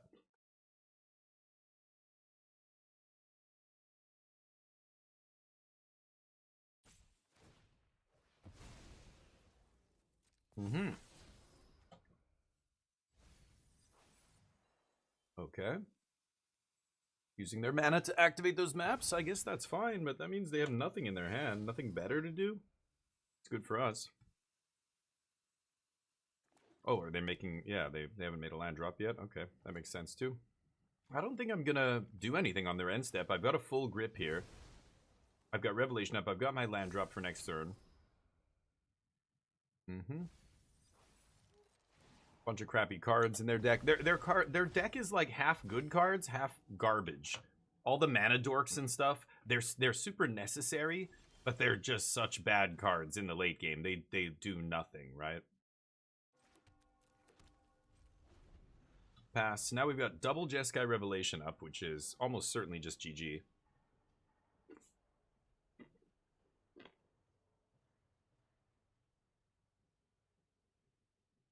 Oh, good. Nice. Okay. Yeah, very much like Bloomburrow, which I'm not a fan of either. Yep. Yeah, me too.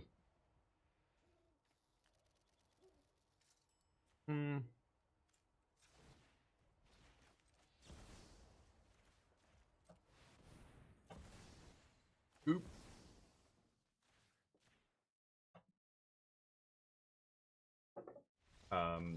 Snare and new Fatal Push, yeah. Yeah, we'll see how good it is. Like, I mean, I'm probably not going to play any Snare in this deck, but maybe in the sideboard. Or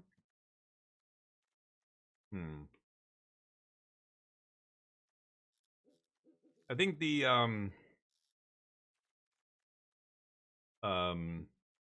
actually, you know what? I'm going to side in a Mistrise here. This deck's going to pick up some Shocklands, which are nice, but I think Spell Snare belongs maybe in the sideboard. But I think in the main deck, I don't really want it.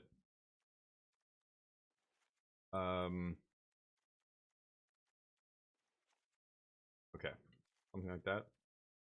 Just because it's a much better tempo card. Yeah, Dimir. Decks like that. Blue-red decks, black-blue deck. Any deck that's a tempo deck is going to pick up a big buff from Spell Snare.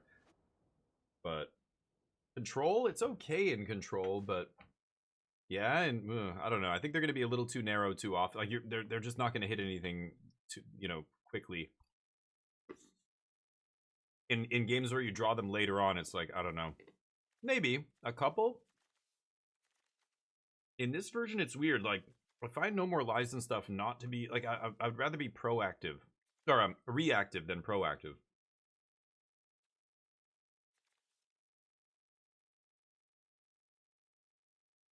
I mean, this is what I'm talking about. Where they're on the play here.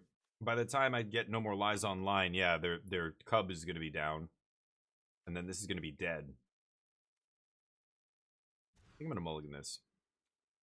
Yeah, this is better. Or Fire Magic. I was going to say the Fatal Push makes me almost want to play Esper Control, but then I remember Fire Magic is so important. You can't play Esper.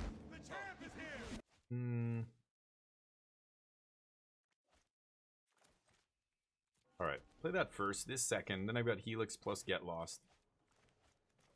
And then I can consult later. How you doing, Charlie? Yeah, right. If you're on the draw, yeah, you can snare. Like if it's in your opening hand on the draw, it ends up being that thing that makes No More Lies better, right? Yeah, you're better than No More Lies. I mean, I think I'm just gonna kill this idiot. It just gets bigger and bigger. Huh.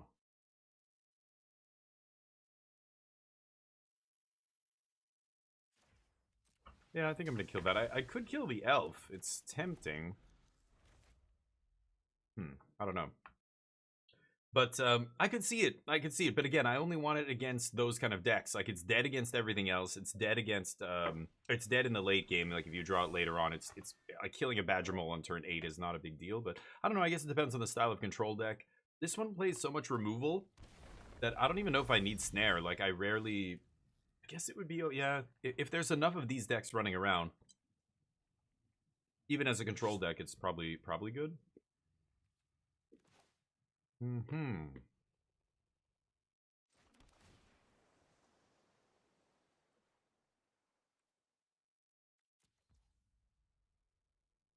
I'm assuming they have some kind of snakeskin veil effect up here. Should I go for this now? I'm gonna do it. Pretty sure this is gonna get stopped though.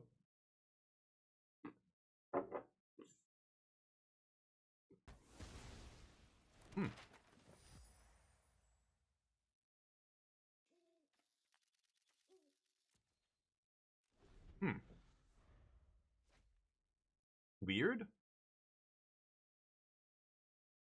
Yeah, that's true. There are. I don't know. It depends on what's important for your deck. Like, again, when I play 3 Fire Magic, like a deck like this, right? Like the one I'm playing now, like my version of Control, I want to be Fire Magicking away all that stuff. That's a much more effective answer to all that stuff than Spell Snare. For me, Spell Snare is a scalpel, whereas Fire Magic is a massive battle axe that just sweeps, you know? So even if they get away with a Badger Mole on turn 2, I don't even care. I just sweep it away along with all their other mana dorks. I don't know. In this deck, I feel like Spell Snare is not necessary. If it's like a blue-white control deck, I could see it, though. Like a more, you know, all-in late-game control deck. I think I have to stop them from ramping that hard. No Fire Magics in this hand, sadly. I was playing 4 in the 75, but now I moved 1. I cut 1. I had 1 in the sideboard, 3 in the main. Like, Fire Magic covers a lot more decks than Spell Snare does, but yeah, I guess Spell Snare does some work against aggro, like Boros or Mono Red, whatever is the flavor of the month for aggro. I think Boros was the one I was seeing do pretty well. But then you run into Jeskai control, and it's like, oh, fuck, this is dead. You run into... I don't know, even against the mono green deck, like not Simic, but the mono green deck doesn't play as many tiny things. It does play Badger Mole still, but it can kill you mostly with, yeah, Ice Till and all that stuff. The lands deck. I find that deck to be quite good. I think that's one of the best decks in Standard, the lands mono green deck. It's really hard to play, but there's so many triggers and different activated abilities and stuff, and when to sack lands and save your sack lands and blah, blah, blah. But it attacks on such a weird axis that it's hard to beat. Like, Graveyard Hate doesn't just beat it. You know, creature removal doesn't just beat it. Like, other stuff, like even weird things like World Wagon is an awkward card to deal with for a lot of decks. Like, it, you know, it dodges most sweepers. And so, you know, you're playing a control deck. I find Ultima to still be just more valuable than Day of Judgment, even though Day of Judgment is 4 mana. You know, the other blue-white control decks I see... I see you're playing all fuck.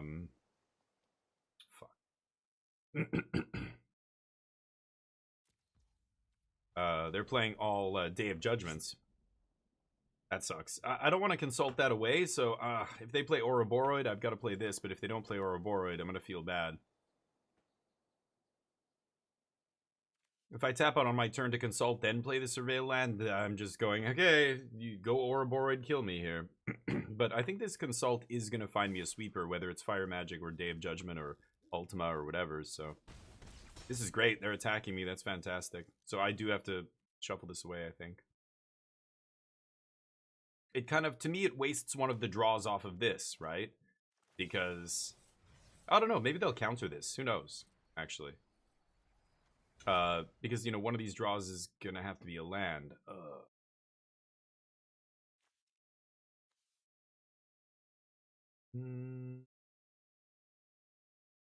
I do need another white source. I guess I'll take Godless. Like I said, it feels like I'm wasting my draw because I already knew that was on top. Pass. Let's see what happens. Now I've got an instant speed sweeper up. They go for... Well, if they tap out, then I get to sweep. But if they only do this again, then I guess I'm going to hold off. I could even flash in a Tidebinder to, like, eat an elf or something here. Eat a Gene Pollinator.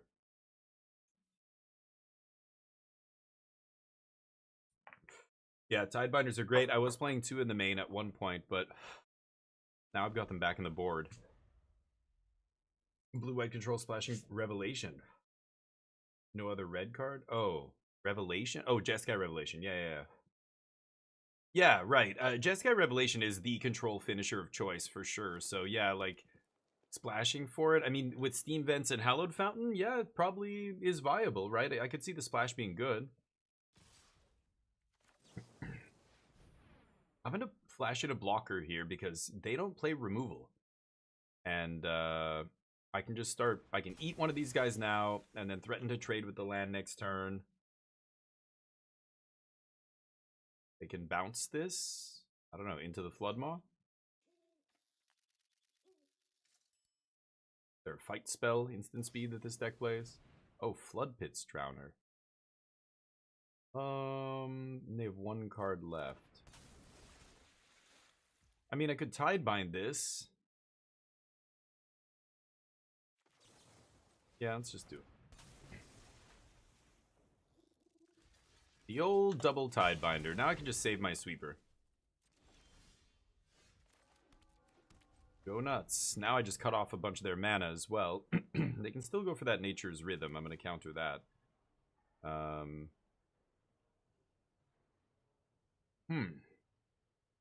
Actually, if they go Nature's Rhythm X is 4, then maybe I just let it happen and sweep? No, I should just still target it here. This is getting very dead, too. Yeah, that could be good, though. Oh, Blue-White and Pioneer, sure, yeah, but that's a totally different animal. Totally different, everything. Mana base, threats, answers, win conditions. Enemy decks, the opposing decks. I Blue-White control waffles all the time for me. Sometimes I feel like it's a great deck in Pioneer. Sometimes I think it's terrible.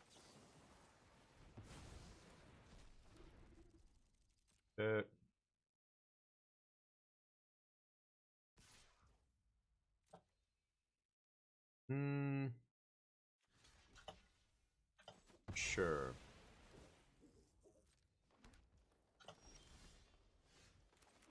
Not a Jeskai Revelation. I don't want that. I could be attacking there. I could have done 3, put them to 10. I'm at 15. Maybe I should just be attacking here. I can burn them out pretty quickly. I can also make creatures indestructible and just keep my own creature here, which is nice. I should have attacked. The more I think about it, the more I realize I should have attacked last turn. Holy fuck balls. Go. Let's see. Healing time ability control is actually good to win the entire fight. Yeah, right. That's right. Yeah. Otherwise, it... Oh, God. Okay. Otherwise, it's just,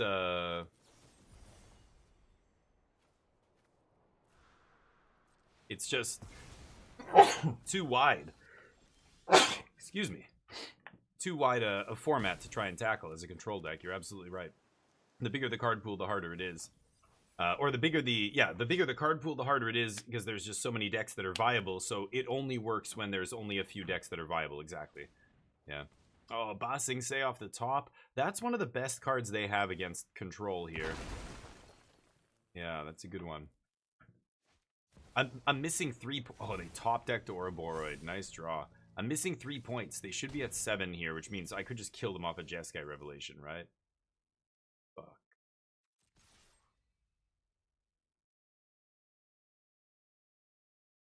They block, I kill Ouroboros. If they don't block, I shoot them in the face. Alright. Just give me one Jeskai. Or a draw spell. Stock up, consult. I had one consult way earlier. I need to find another card draw spell or I'm going to die. They top deck a creature.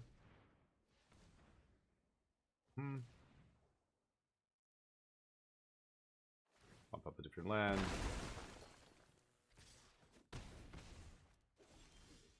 That'll do. That'll do. Good sweep here. I should just take an untapped land though, right? Oh, would I pay 2 life, I guess?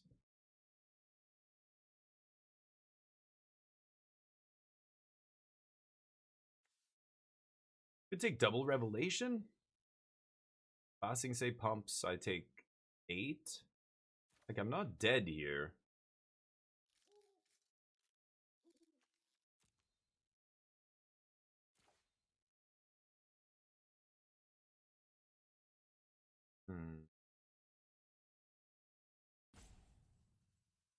I should take the untapped land here and just do it this turn.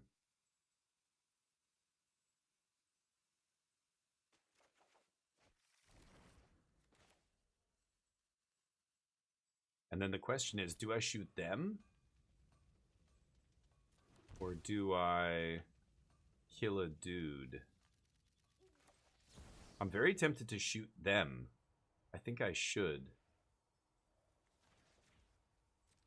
Because they're dead to a lot more stuff if I do this. Yeah, find a stock up. There's a lot more ways to kill them now. I mean, I could just stock up into double lightning helix. I could stock up into any combination of helix plus inevitable defeat, or revelation helix, or revelation defeat. 1, 2, 3, 4, 5, 6, 7, 8, 9, 10, 11. Yeah. So any combination of those cards wins now.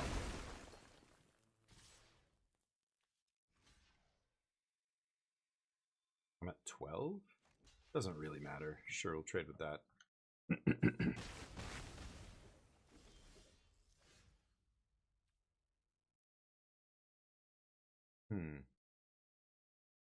I mean, could they have top decked a counter spell? Drawing Mistrise here is pretty sweet. I'm going to stock up. Oh, that resolved instantly. Damn. Ultima's pretty funny here. I think I will take Ultima, actually. And let's bounce, shoot them in the face. Oh! No, I was gonna say, did they top deck a negate? Holy shit. Oh, there's my second one. Okay. Let's see if they can get out from under this. I don't think they can. And if they go for Ba Sing Se again, the sweeper kills their land. Let's see. Do you think splashing black for defeat is worth it compared to Jeskai control? No, that's what I was saying before. But you know, I was thinking about Esper and playing black for the new fatal push, but you're getting a fatal push and you're giving up so much. Like, red is so much better for control right now. Fire magic is the big reason. Fire magic is insane against a bunch of these, like, these green decks. All the Badger Mole Cubs get wrecked by it. All the red decks get wrecked by it. There's even small white creature decks that like Allies is randomly floating around, and like white blue tempo and shit like that. Fire magic is so good against everything except the control mirror that I think no blocks. Yeah, like right now it's gonna just win me the game, actually. Kind of funny.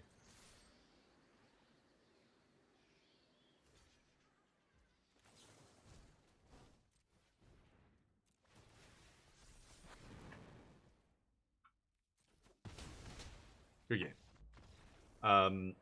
I think I think giving up fire magic, lightning helix, like that kind of stuff is so clutch against the aggro decks, and even the other green decks, like low to the ground decks. Basically, green's not really, you know, racing to kill you as quick as they can, but yeah, lightning helix just dealing with small creatures that ramp plus gaining you life against aggro is huge. So you're just losing too much.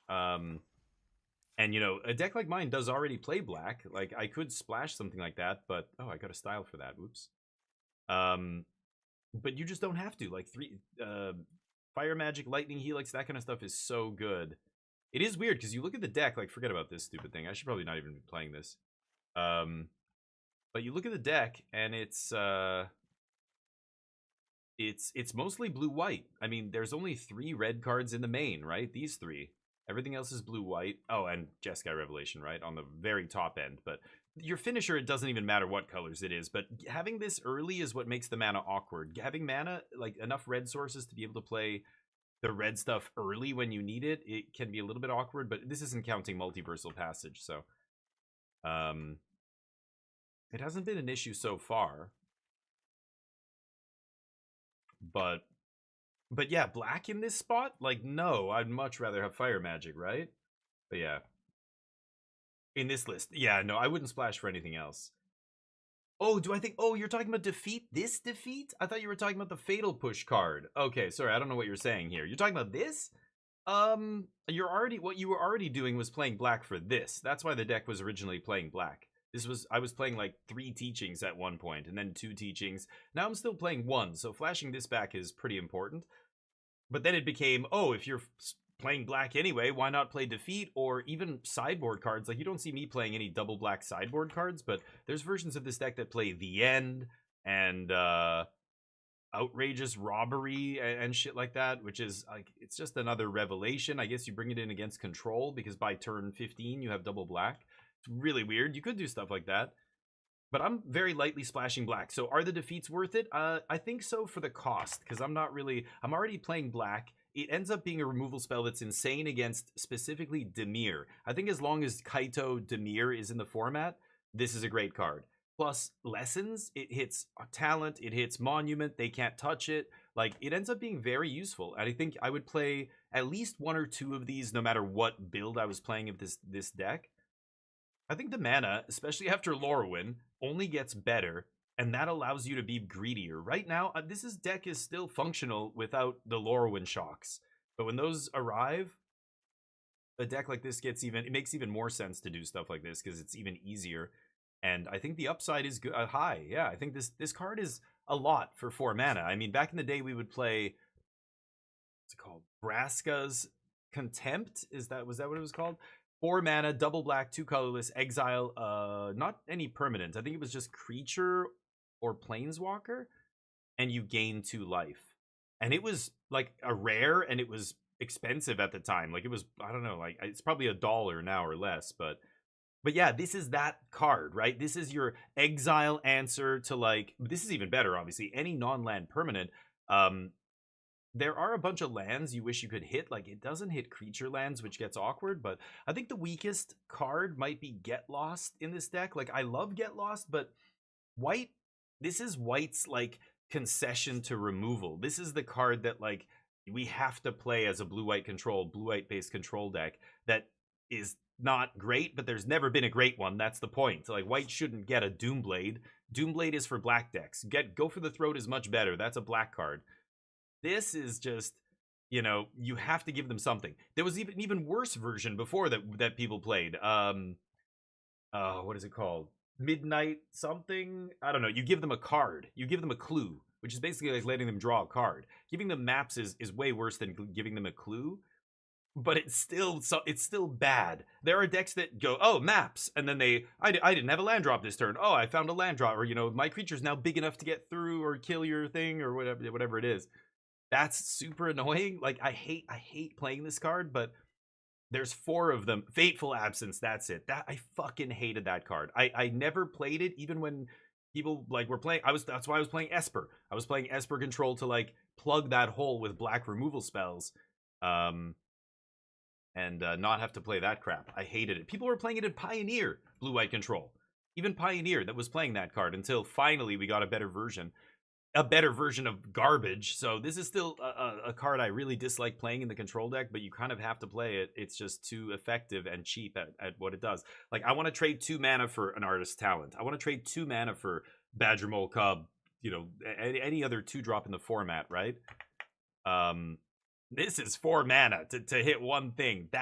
You're always overpaying for this. That's why this card is hard to kind of get behind, but it's so much more effective. Like, it just deals with everything. It's a nice catch-all. You know, think about Jeskai. They're playing the O-Ring, right? Aang's something. Aang's Iceberg. They're playing this. And that's awkward to me. I mean, I don't know. Having a permanent in play, they can bounce, kill, do whatever with, and get their thing back. Like, Defeat just finishes it for good. It's gone from the graveyard, which ends up being relevant. Hitting any permanent. I think it's actually at its best against the decks that can also interact on the stack. Not mono red, not green decks, but like Dimir, like I said. It's so good against Dimir. Exiling an Enduring Curiosity, and they have a bunch of counter magic in their hand, and they're just like, fuck. Or Kaito or whatever. Kaito's worse because Kaito replaces himself immediately, but they go to flash in a Curiosity and you just nab it, and you're paying the same amount of mana as what you're killing. Oh, that's the best. But usually you're paying more than what they did for the card that you're dealing with, which is really annoying. So there's a downside to this, but I actually think Get Lost is like, I really want to have a replacement for this. So I don't think the mana is going to get good enough to the point where you can play a black card in the 2-drop slot. That's just not going to happen unless you give up a color. Give up red for black. I mean, again, Fire Magic's so good. I can't see it, but I don't know. Maybe in a couple sets there'll be a cut down. If we get a cheap black sweeper, maybe like 3 mana -2/-2 or something. I could see playing Esper, but I mean, I guess you're still touching red if you want to play this or this. But that would be much easier. It's having the red early that's rough. That's what makes you have to play like 16 sources. But the black's easy in this deck, so yeah, I think it is worth it. I think the cost is not that high to play a few black spells. But anyway, it's funny, just, get lost. You don't think about it. We just play 4 in our control decks, but I'm really hoping. Like, No More Lies is fantastic. This is, when this got printed alongside 3 Steps, like a set later or whatever, that was, suddenly Blue Eye Control was one of the best decks in the format, like, out of nowhere.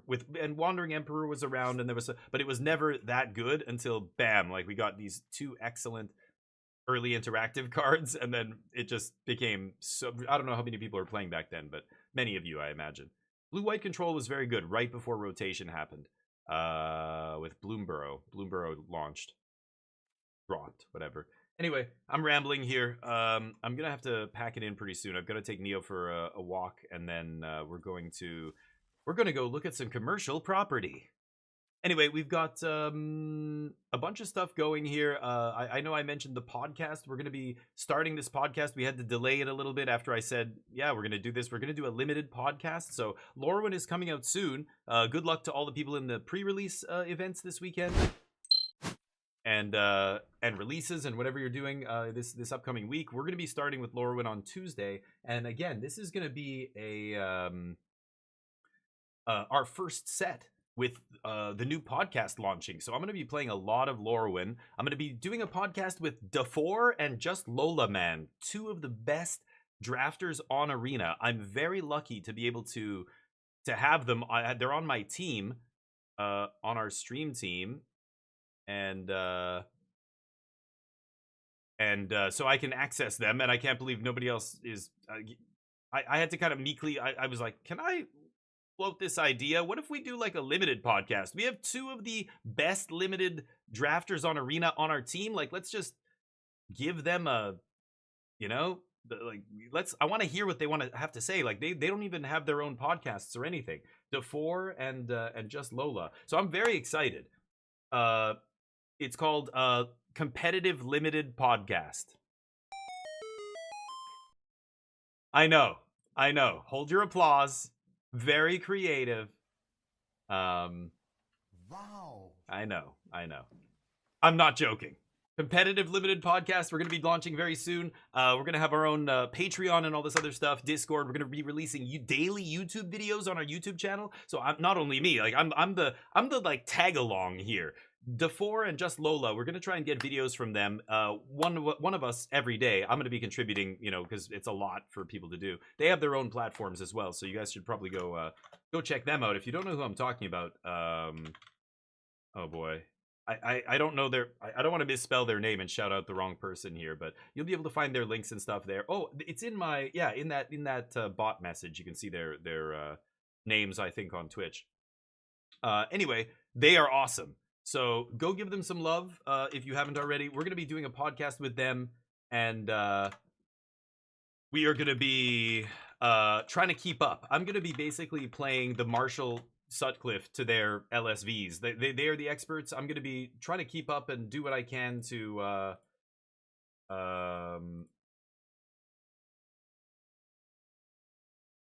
hold on. I'm going to post a message here. We're about to raid, so I'm just going to put that in the chat. That's what I'm going to spam in Hamo's channel. Hamo OG, an amazing Magic player. He's a great streamer. He gave me a raid during the 24-hour stream. He doesn't speak English, but everybody who understands Magic understands what's going on here. Looks like he's playing lands. He's playing the lands deck. Let's give him some love. But yeah, the limited podcast, it's going to be super competitive focused. That's what I want to do. There's a bunch of podcasts out there. I feel like some of the hosts aren't even like the best drafters in the world. They're very good, but I want the best drafters. Only the finest Cambodian drafter. Never mind. You know what I mean. I'm going to find the best, and they just happen to be on our team. They are literally the two of the highest ranked dudes on 17 lands, set in, set out. So it's going to be awesome. I can't wait. We had to push it back a little bit. DeFore's going to the Pro Tour, so we have to wait till he's back from the Pro Tour, and then we're going to get all the limited info from the Pro Tour from Lorwyn straight from a dude who's there. So I can't wait. Stay tuned. I'll be back tomorrow with some new games. If I don't see you on the weekend, have a great time. Peace.